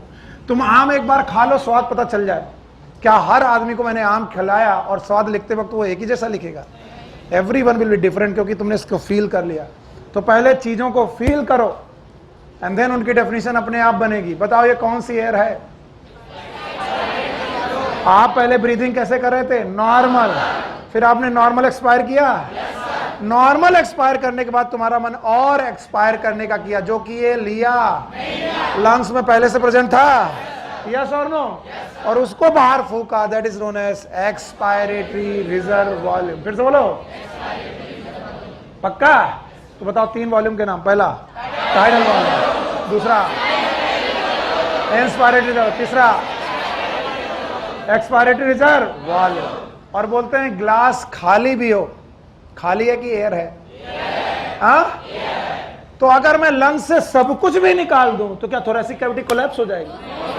और अगर थोरेसिक कैविटी कोलैप्स नहीं होगी तो लंग्स खुले रहेंगे। तो कुछ ना कुछ एयर ऐसी बची रहेगी जो कभी बाहर आ सकती है, वो लंग्स में बची ही रहेगी, चाहे तुम फोर्सफुल एक्सपायरेशन कर डालो कितना भी। क्या लंग्स खाली? मजाक मत करो, लंग्स खाली नहीं। अभी भी लंग्स में एयर है जिसको निकाल सकने की हिम्मत मेरे पास। उसी एयर का नाम है रेजिडुअल वॉल्यूम। फिर से बोलो, रेजिडुअल। आरवी। बड़े खुश। रेजिडुअल वॉल्यूम आरवी, आगे सिंग न लगा देना। ये बताओ क्या है? IRV टीवी, और ये क्या है? ERV। What is ERV? What is residual volume? It is the amount or volume of air present after normal expiration. Forceful expiration. और इसे स्पायरोमेट्री में कैलकुलेट नहीं कर सकते, क्योंकि ना तो ये लिया जा सकता है ना तो ये भी क्वेश्चन आ चुका है कि स्पायरोमेट्री में एक वॉल्यूम कैलकुलेट नहीं करते residual.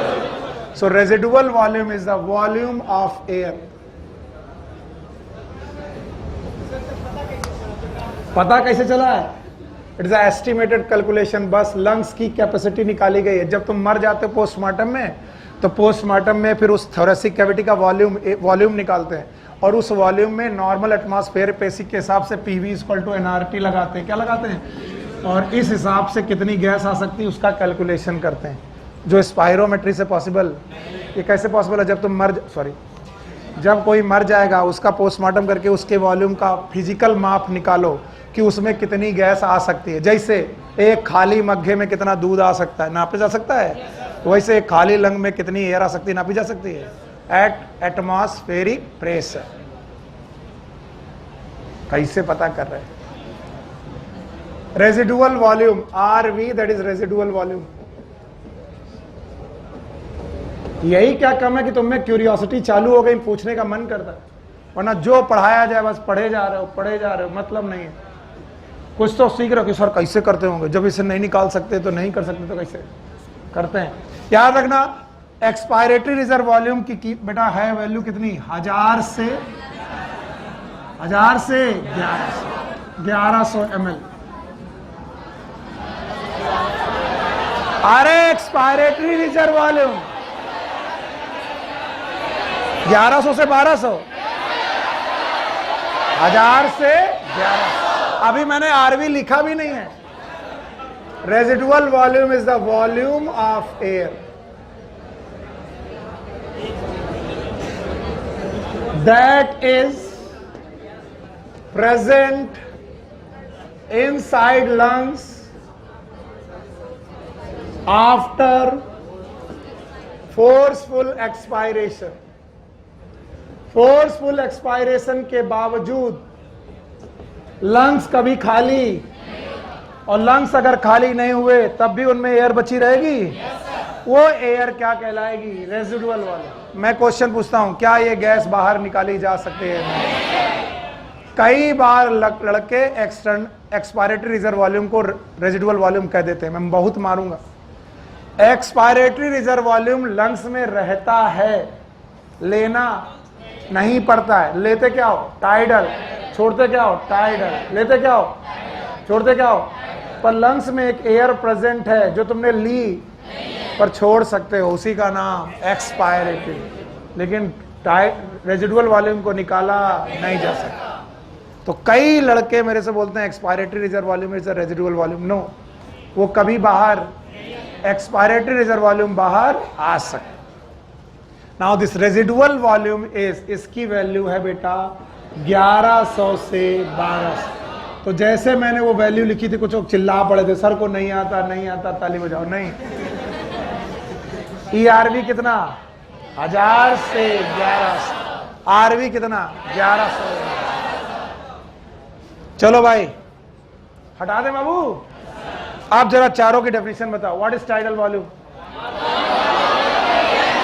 It is the amount of air that can be inhaled or exhaled after in normal quiet breathing। कितना? एक डेफिनेशन आ गई। Okay, tested. आगे बढ़ा दें। दूसरी, इंस्पायरेटरी रिजर्व वॉल्यूम, हिंदी में टाइडल वॉल्यूम लेने के बाद और कितनी एयर आप ले सकते हो by forceful, that is inspiratory reserve volume. पक्का? फिर से नॉर्मल सांस ले लो, फिर से नॉर्मल सांस लेने लगो। फिर से नॉर्मल सांस लेने के बाद क्या निकाला? Tidal volume. और निकाल सकते हो? तो आफ्टर टाइडल वॉल्यूम क्या करो? Forceful expiration. तो जितनी एयर बाहर जाएगी that is known as expiratory reserve volume. पक्का? और वो एयर जो किसी की औकात नहीं निकाल सके, रेजिडुअल। हाँ, रेजिडुअल वॉल्यूम तब पैदा हुआ था जब आप पैदा हुए थे। कैसे? लंग्स मम्मा के पेट में कोलैप्स थे। कैसे थे? और जैसे ही आप पैदा हुए आपको 2 थप्पड़ मारेगा, आप चिल्लाए हाँ, हवा अंदर गई, और हवा अंदर गई तो लंग फूले। यानी मम्मा के पेट में रेजिडुअल वॉल्यूम। तो जैसे ही तुम पहली बार रोए, तुमने क्या क्रिएट किया?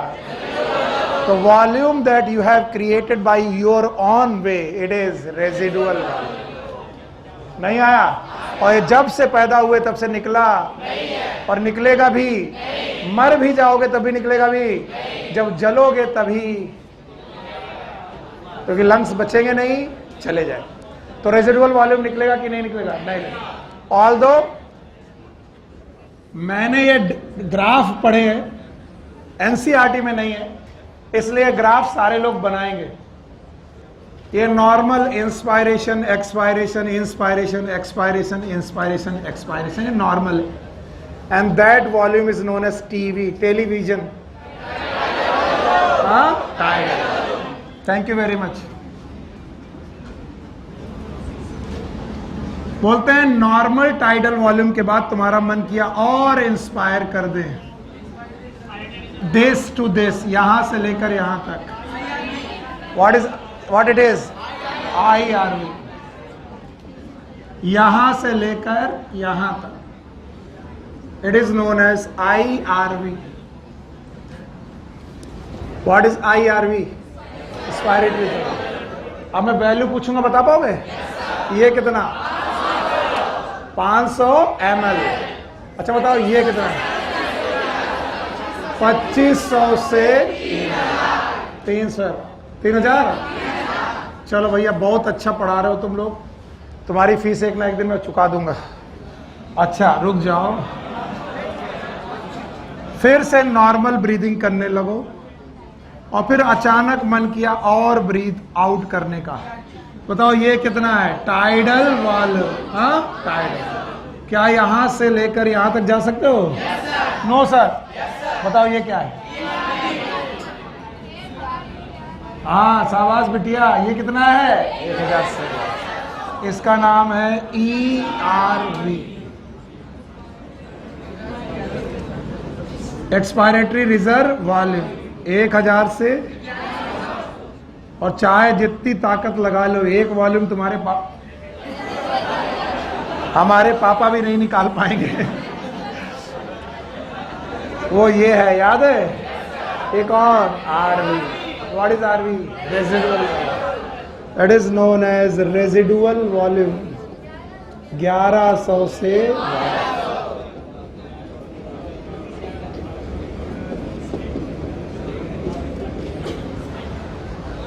तो भाइयों बहनों, ये नॉर्मल क्वाइट ब्रीदिंग का ग्राफ है, ये फोर्सफुल। अरे बेवकूफों, प्रतीक बाबू, केवल मोहम्मदाबाद के रसगुल्ले ही नहीं प्रसिद्ध है, गधे भी प्रसिद्ध है, उनमें से तुम एक हो। सुन नहीं रहा बेवकूफ? जाने कौन सी बात कर रहा है? अरे कोई भी तुम्हें परेशान कर रहा, तुम परेशान हो काहे रहे हो? हाँ, हे राजन।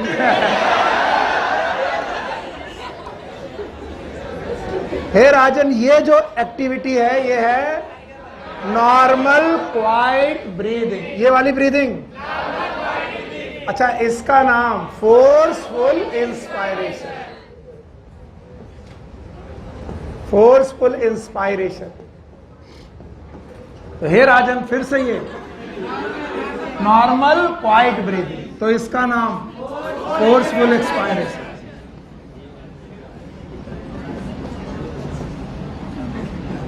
तो नॉर्मल क्वाइट ब्रीदिंग के बाद, ये क्या ना, नॉर्मल क्वाइट ब्रीदिंग के बाद कितना और बाहर निकाल सकते हो, that is forceful expire. Normal quiet breathing के बाद कितना और अंदर ले सकते हैं आप, that is inspiratory reserve volume. और तुम्हारी क्षमता नहीं कि तुम इसे कभी निकाल पाओ, रेजिडुअल वॉल्यूम। कितने वॉल्यूम? 4। नहीं आया? What is 4 volume? चारों के नाम याद है? पहला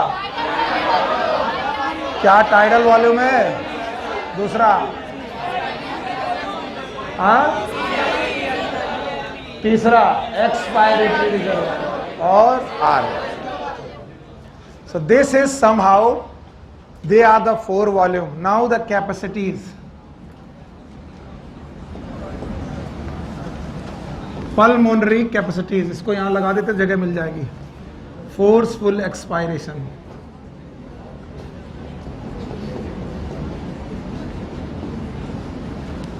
अगर आपने समझा नहीं तो आगे आपकी मुसीबत बहुत ज्यादा आने वाली है, मैं पहले से बता रहा हूं। इन चारों वॉल्यूम में किसी को कोई दिक्कत, हाथ उठाए। यस, बढ़ता है, पढ़ेगा। तो ये एडल्ट की बात बताई जा रही है। अब हम क्या करेंगे, तुम बच्चे हो अभी तक। ये जो ये डिस्कवरीज हो रही हैं ये सब एडल्ट के रेस्पेक्ट में, समझ गए? नहीं, पता नहीं कौन कौन सा प्रोसेस तुम बच्चे में ढूंढने लगोगे, मिलेगा नहीं।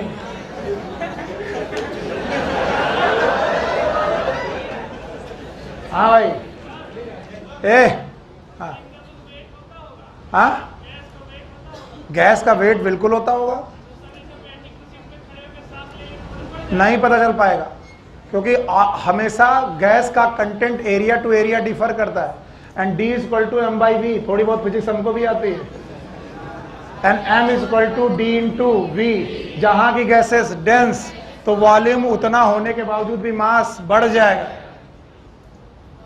पहाड़ों में जाओ जहां की एयर की डेंसिटी कम है तो 1 लीटर एयर का मास उतना नहीं होगा। मैदानों में 1 लीटर का मास का मास ज्यादा होगा। क्यों?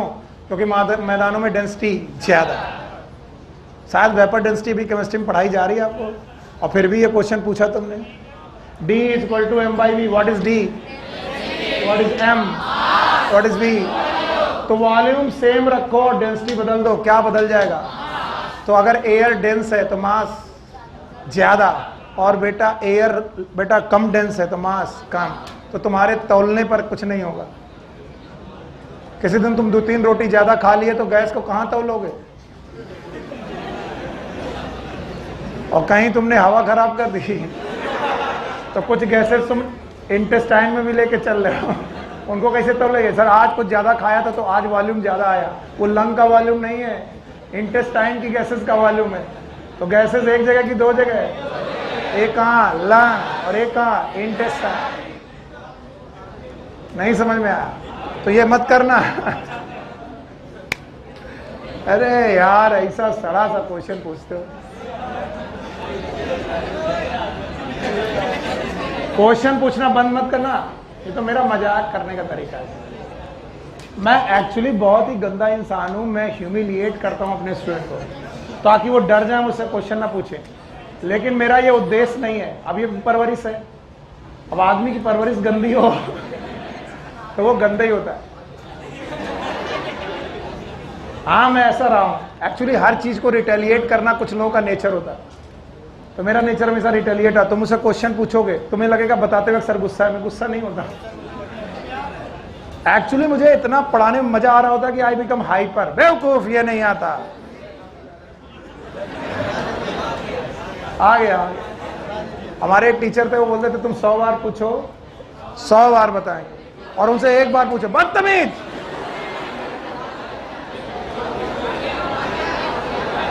तो ये टीचर का केवल डायलॉग होता है कि 100 बार पूछो तो मैं 100 बार बताऊंगा, लेकिन गुस्सा बढ़ता जाएगा।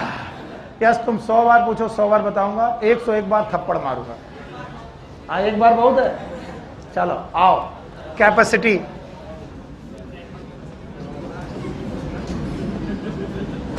Pulmonary capacities.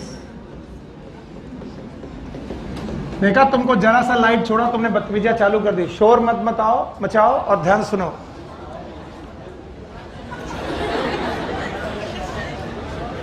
रिलैक्स। अच्छा देखो पिन ड्रॉप साइलेंस कैसे होता है, शांत एकदम।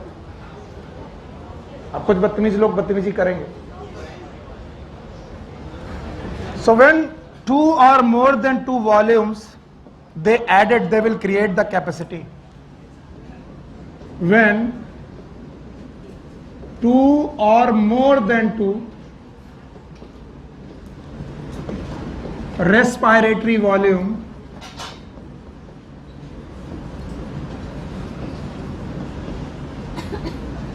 ये आपस में ऐड कर दिए जाएं, they will create the pulmonary capacity. पढ़ाने जा रहा हूं, ये देखने में बहुत सिंपल है, समझने में बहुत मुश्किल। पहले से बोल दे रहा हूं, देखने में इट इज सिंपलेस्ट, और जब मैं समझाने आता हूं तो लोगों की हालत खराब। सुनो, इस वॉल्यूम का नाम, इसका नाम, आई, दोनों को जोड़ दो। It is known as IC, inspiratory capacity.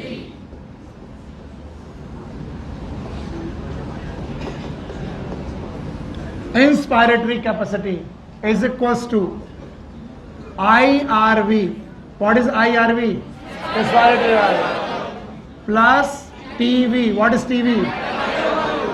Tidal. That is known as inspiratory capacity. जोड़ो, tidal volume IRV 2500 से 3000, याद आया? 2500 में 500, 3000, और 3000 में 500, 3500। तो 3000 से 3500 क्या ml? ये वैल्यू बुक में नहीं थी लेकिन नोट कर लो। What is IC? Inspiratory capacity. Now the feeling. Everyone here? रेस्पायरोमीटर दिख रहा है कि बनाऊं? दिख रहा है? मैंने कहा कि भैया नॉर्मल क्वाइट ब्रीदिंग कर रहे हो, बोले कर रहे हो। हमने कहा एयर खींचो, क्या खींची? 500। और मैंने इसके अलावा नहीं कहा, इसके साथ कितना खींचा? 500। बोला और खींचो, इंस्पायरेटरी रेलर वॉल्यूम। तो पहले तुमने खींचा था 500, 2500 और कुल मिलाकर 3000। It is the total amount. के अलावा की के साथ? तो जब बोलते हैं आप मैक्सिमम कितना इनहेल कर सकते हो, तुम्हारी कितनी क्षमता है, तुम गैस ले सकते हो? बोले 2 ले सकते हैं। एक कौन? टाइडल वॉल्यूम और inspiratory. The maximum volume of air that can be inhale forcefully. कुछ लोग बोलते हैं यही तो IRV पढ़ाया था। नहीं, बुक छोड़ दो, नहीं मरना तय है। और मैं क्वेश्चन बनाऊंगा, तुमसे हिलेगा नहीं। मैं फिर से बोल दे रहा हूं, और तुम्हें दोनों एक ही बात लगेगी। दोनों एक ही बात नहीं है। पहले मैं IRV पढ़ा रहा हूं। क्या? It is a amount of air that can be inhale forcefully after tidal volume. Tidal volume के अलावा जो मैक्सिमम एयर में अंदर ले सकता हूं, that is known as inspiratory. लेकिन मैंने कहा कि तुमको छूट है, मैं कुछ नहीं गिनूंगा, तुम जितनी एयर लेना चाहो ले लो। तो मैंने क्या लिया होगा? Tidal volume. और क्या लिया होगा? इंस्पायरेटरी। तो मैं मैक्सिमम कितनी एयर ले सकता हूं? 2। एक और इसका मतलब इसकी डेफिनेशन क्या होगी? कोई बताए? What will the definition? It is a, ना ऐसे नहीं चलेगा definition. It is a maximum volume of air.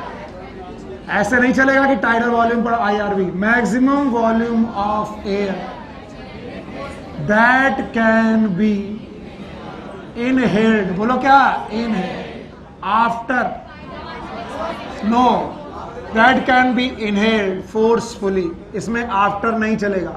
After लगाया तो वो क्या होगा? IRV। मैंने टोटल एयर की बात की है जो आप फोर्सफुल इंस्पायरेशन के साथ अंदर ले जा सकते हो। तो क्या क्या ले जा सकते हो? कुछ लोगों के चेहरे बता रहे, उन्हें समझ में नहीं आया। हाथ उठाओ कितने लोगों को? गुड गुड, बहुत बढ़िया, शाबाश, ईमानदार लोग। बेटा अब स्पायरोमीटर देखो, इसमें 5 लीटर गैस है। कितनी? और मैं जो ले जा सकता हूं, देखो क्या ले जा सकता हूं। कितना ले गया? 500। 2500 और, तो बताओ कंटेनर में कितना कम हुआ? 3000। ये 3000 एयर क्यों गई?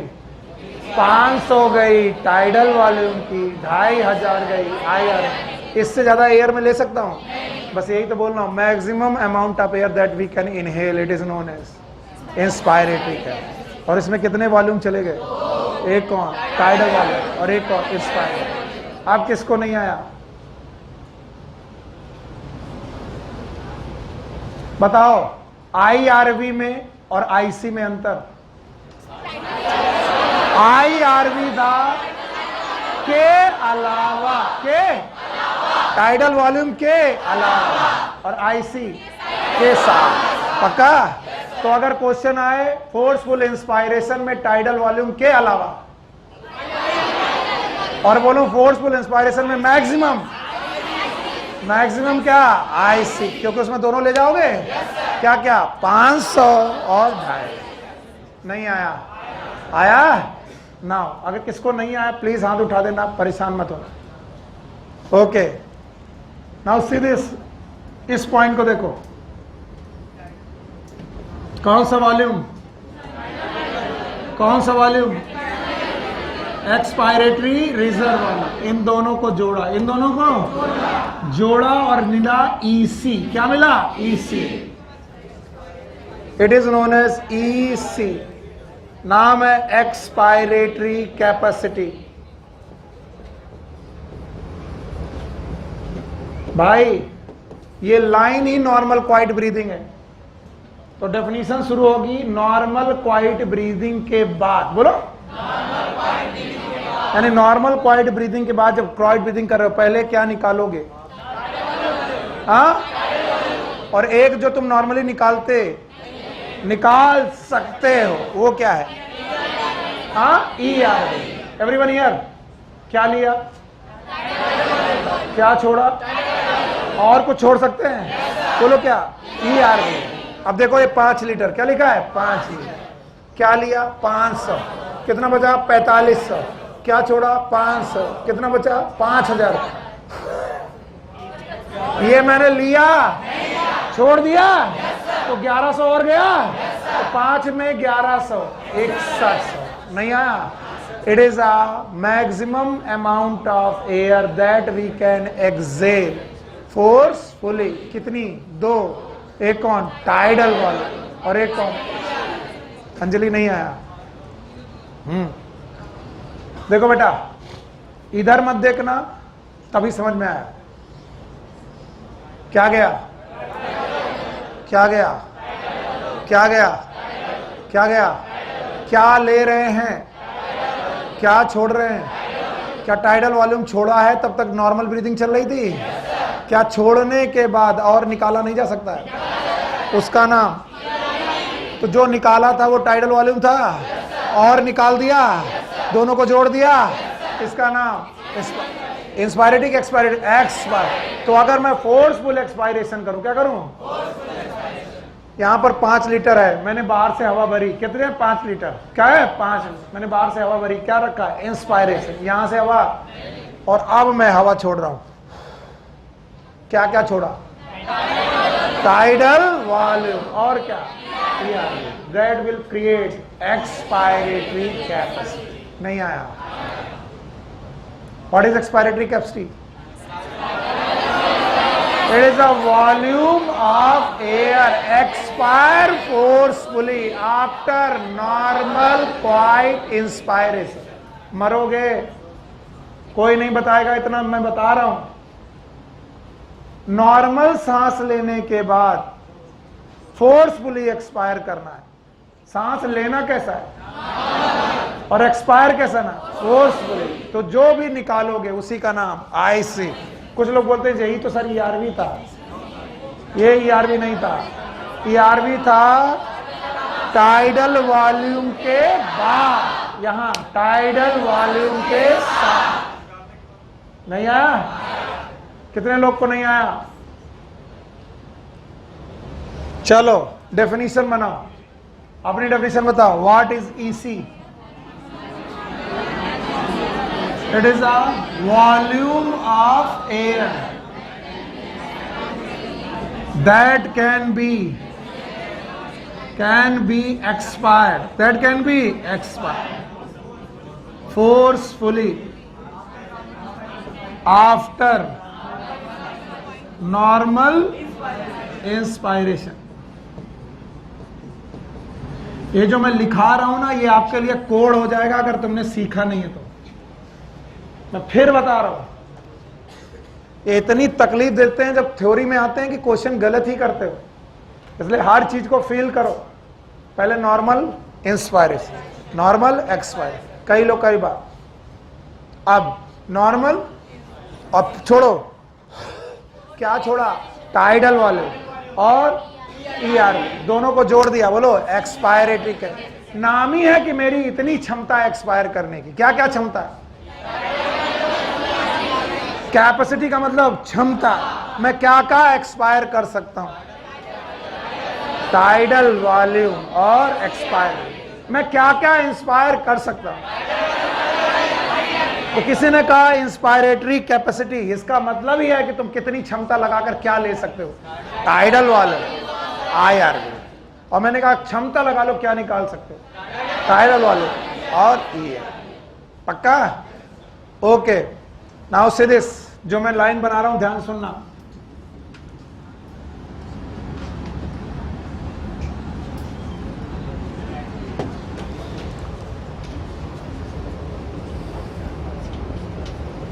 क्या लिखा है? क्या लिखा है? इसका नाम है FRC। बोलो क्या? It is known as functional residual capacity.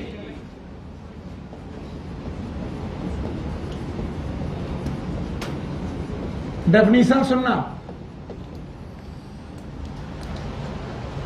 Definition सुनना। अरे जाग बेटा, खंबे के पास इसीलिए बैठते हो? सीधे बैठो, खड़े हो। तुम क्या लिखा तुम्हारी टी शर्ट में? देखे, खड़े हो, खड़े करो। बॉर्न, बॉर्न के नीचे क्या लिखा है? कमांडो। और ऐसा कमांडो हुआ तो गोली पड़ेगी। Born commando, dead commando. हमने लिखा था हॉर्न, हमने उसे बॉर्न की जगह लिखा हॉर्न, मतलब जब तक बैठे तब तक हॉर्न बजाते रहो।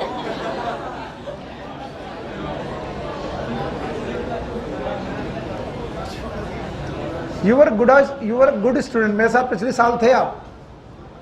और इधर से जब से तुम्हें स्टाइल आई है, इधर के बाल गए ना, तो बातें भी इधर ही से निकलती, कान तक पहुंचती नहीं है। आपने अपने मोटो बदल दिए।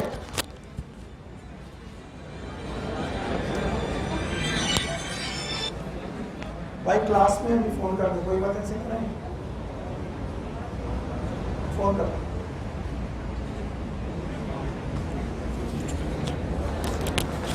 चलो, बोल रहे नॉर्मल क्वाइट ब्रीदिंग के बाद, क्या?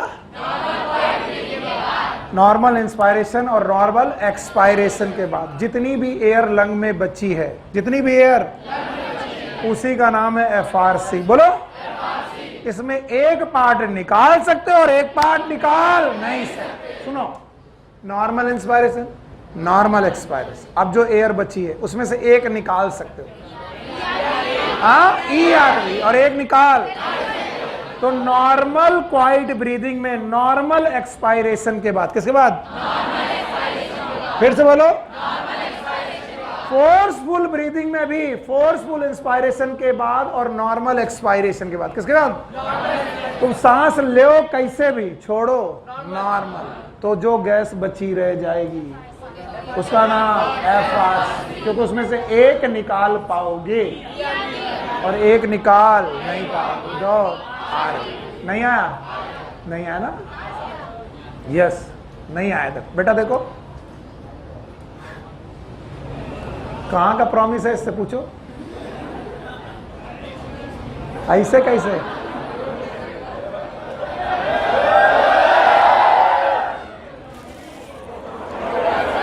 मैं क्लास में हूं, मैं क्लास में हूं। अभी नहीं, अभी नहीं, 5 मिनट वेट करो।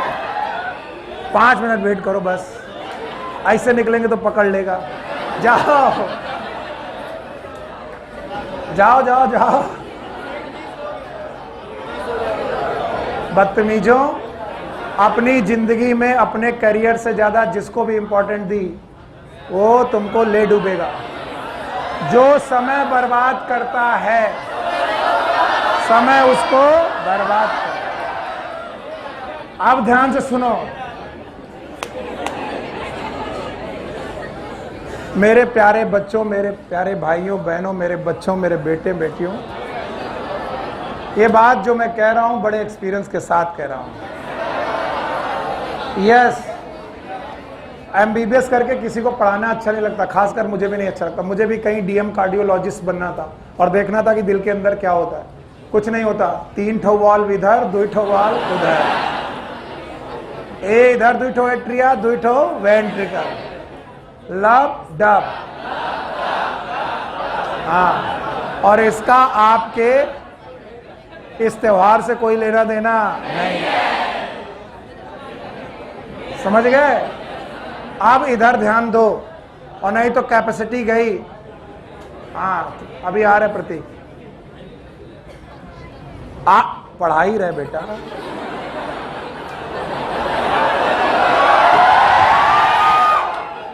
हमको कुछ और आता भी नहीं है। इंस्पायरेशन किया, एक्सपायरेशन किया, नॉर्मल इंस्पायरेशन किया, नॉर्मल एक्सपायरेशन किया। अब जरा करके देखो, क्या नॉर्मल एक्सपायरेशन के बाद और एयर नहीं बची है? क्या उसे निकाल सकते हो? उसका नाम एक्सपायरेटरी रिजर्व वॉल्यूम। उसके बाद भी कुछ बच जाएगी जिसे निकाल। तो नॉर्मल एक्सपायरेशन के बाद 2 एयर अंदर रह गई, एक जिसे निकाल सकते हो और एक जिसे निकाल नहीं सकते। तो नॉर्मल एक्सपायरेशन के बाद लंग्स में जितनी एयर बची उसी का नाम FRC। What is FRC? Functional residual capacity after normal expiration. बोलो।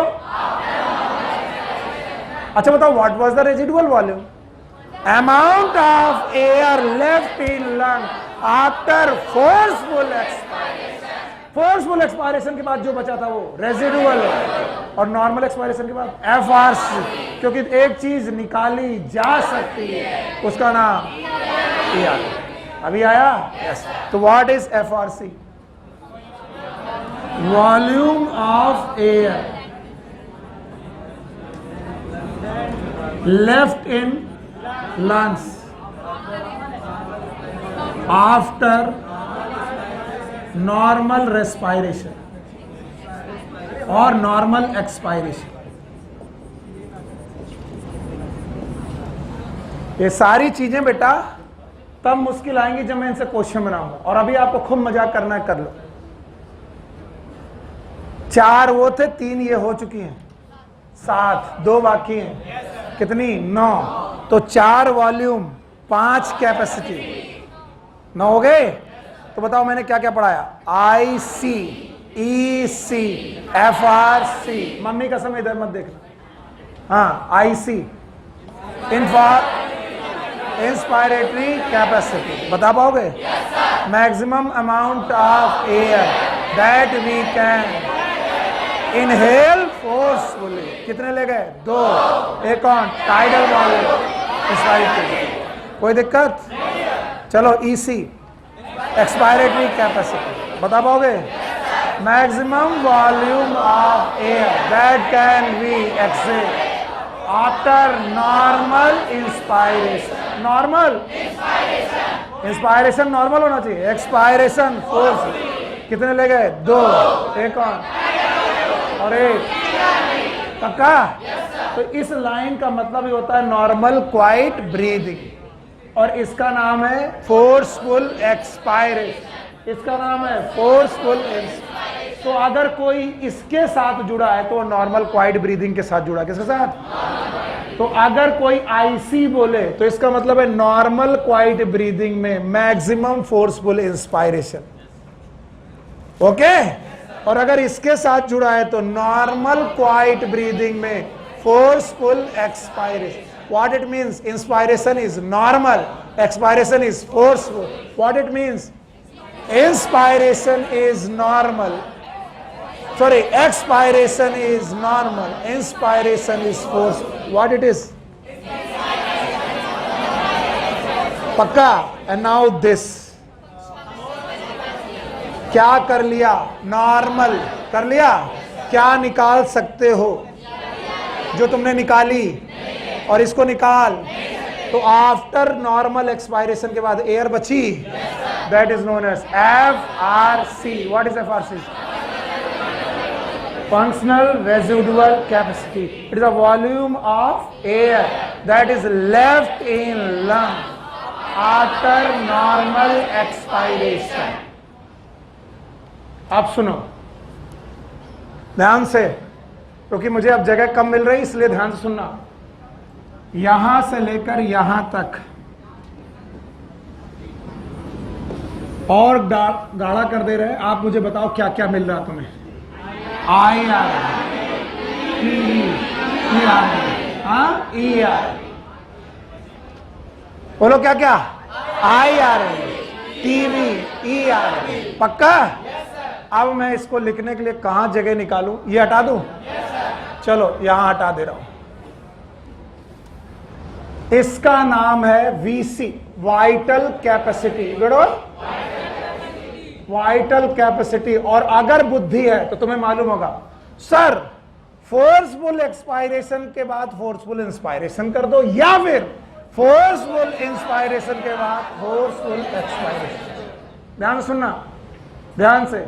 एयर देखना, क्या क्या लिया? Tidal volume, inspiratory reserve volume. क्या छोड़ा? टाइडल वॉल्यूम और इंस्पायरेटरी. पागल हो तुम, तभी तो नहीं आ रहा. इसी को पढ़ाया था. Forceful inspiration, normal expiration, forceful expiration. तीनों को अंतर समझो. चलो, फोर्सफुल इंस्पायरेशन. तो मुझे करना दोनों प्रोसेस है. पहले क्या करना है? फिर फोर्सफुल एक्सपायरेशन. तो बताओ मैं क्या ले गया? टाइडल वाला. क्या ले गया? IRV. तो क्या वापस करूंगा? टाइडल वाला. क्या? IRV. जो ले गया वो वापस तो करूंगा. मैं जितना पूछूं उतना बताओ. क्या ले गया? और IRV नॉर्मल एक्सपायरेशन में क्या छोड़ा? टाइडल वाला. और क्या छोड़ा?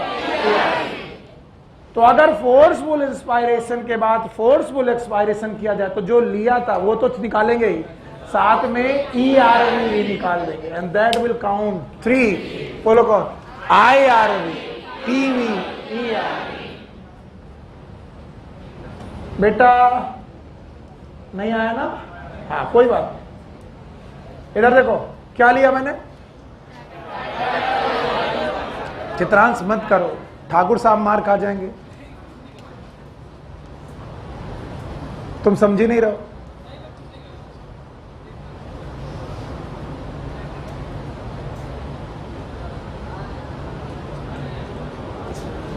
आप लोगों को कैसे समय मिल जाता है, ये सब चीजें समझ में आती हैं आपको. तो क्यों पढ़ा रहा हूं मैं. जाओ पर घर जाओ, ध्यान से बताओ मैंने क्या लिया. पहले नॉर्मल में क्या लिया? टाइडल में. क्या लिया? तो जो निकाला क्या निकाला? टाइडल में. और भी निकाल सकता हूं. बोलो. तो अगर मैं नॉर्मल फोर्सफुल इंस्पायरेशन करूं और फिर फोर्सफुल एक्सपायरेशन करूं तो जो लिया था वो तो निकलेगा ही, और साथ में ERV भी निकलेगी.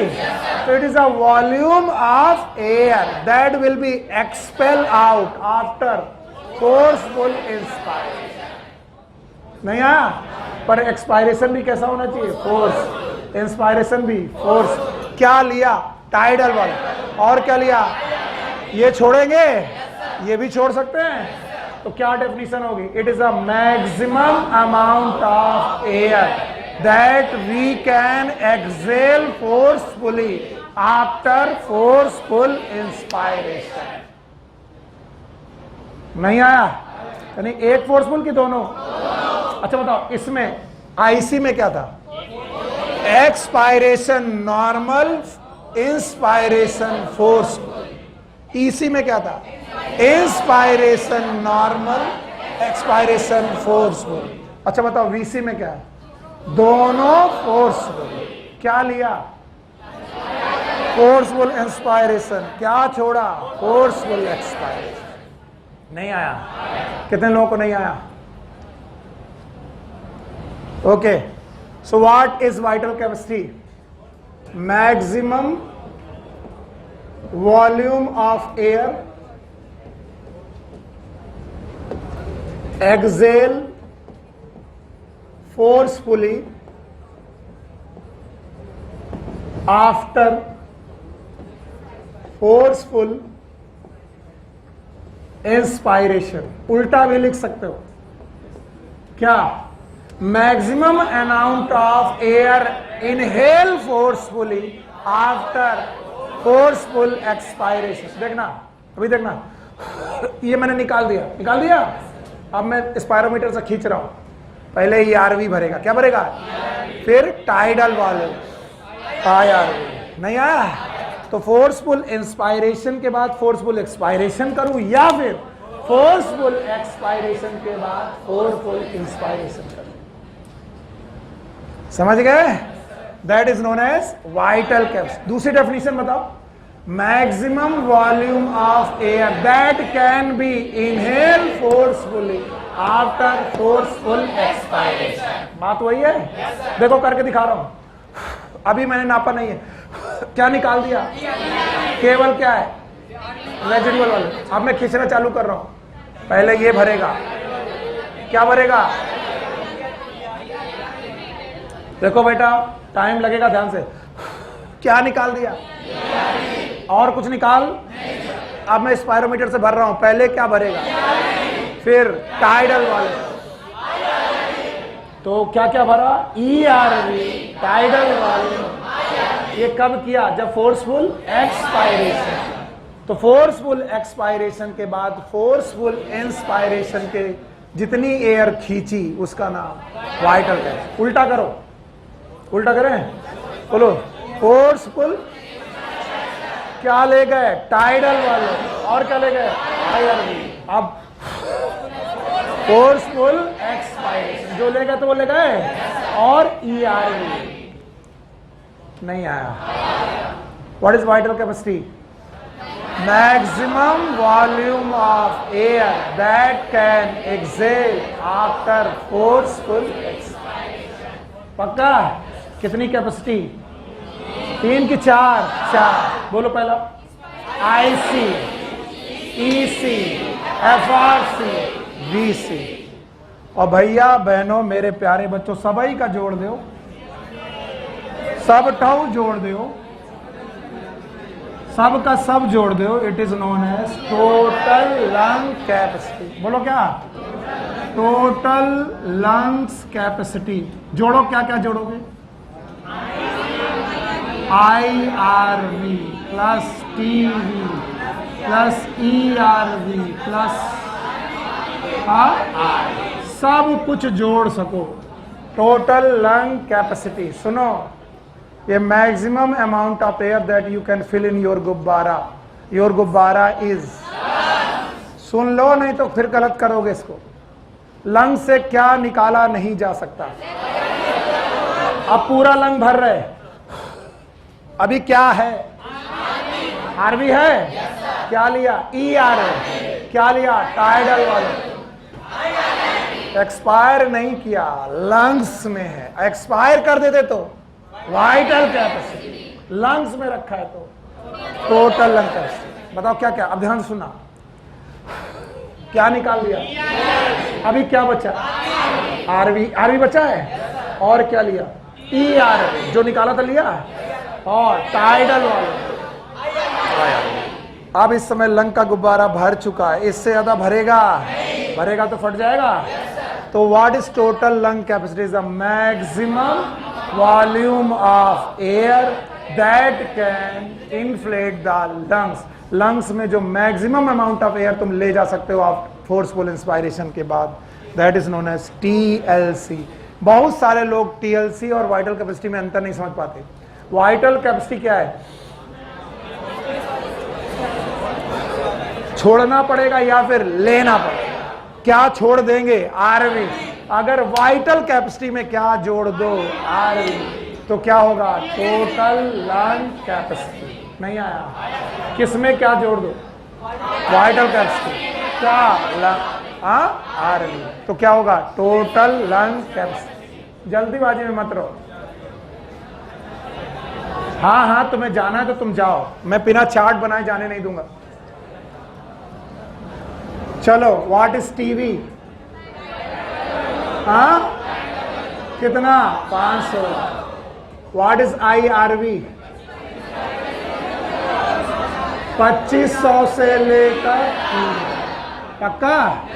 What is ERV? 1100 से 1000 से 1100। पक्का? What is RV?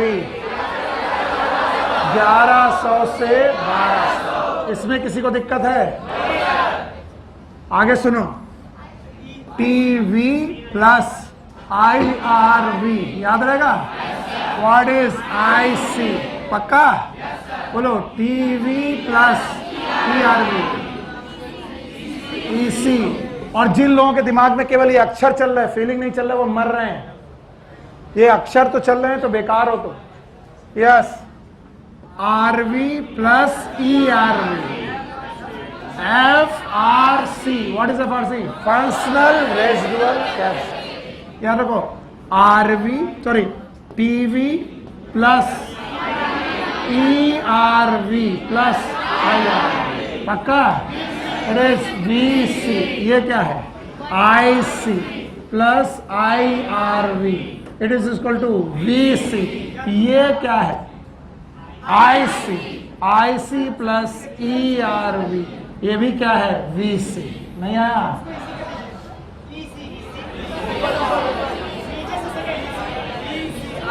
फिर से कर लेते हैं। बताओ, ये क्या है? Tidal volume. ये क्या है? ये क्या है? पक्का? ऐसे करते और अच्छा रहेगा।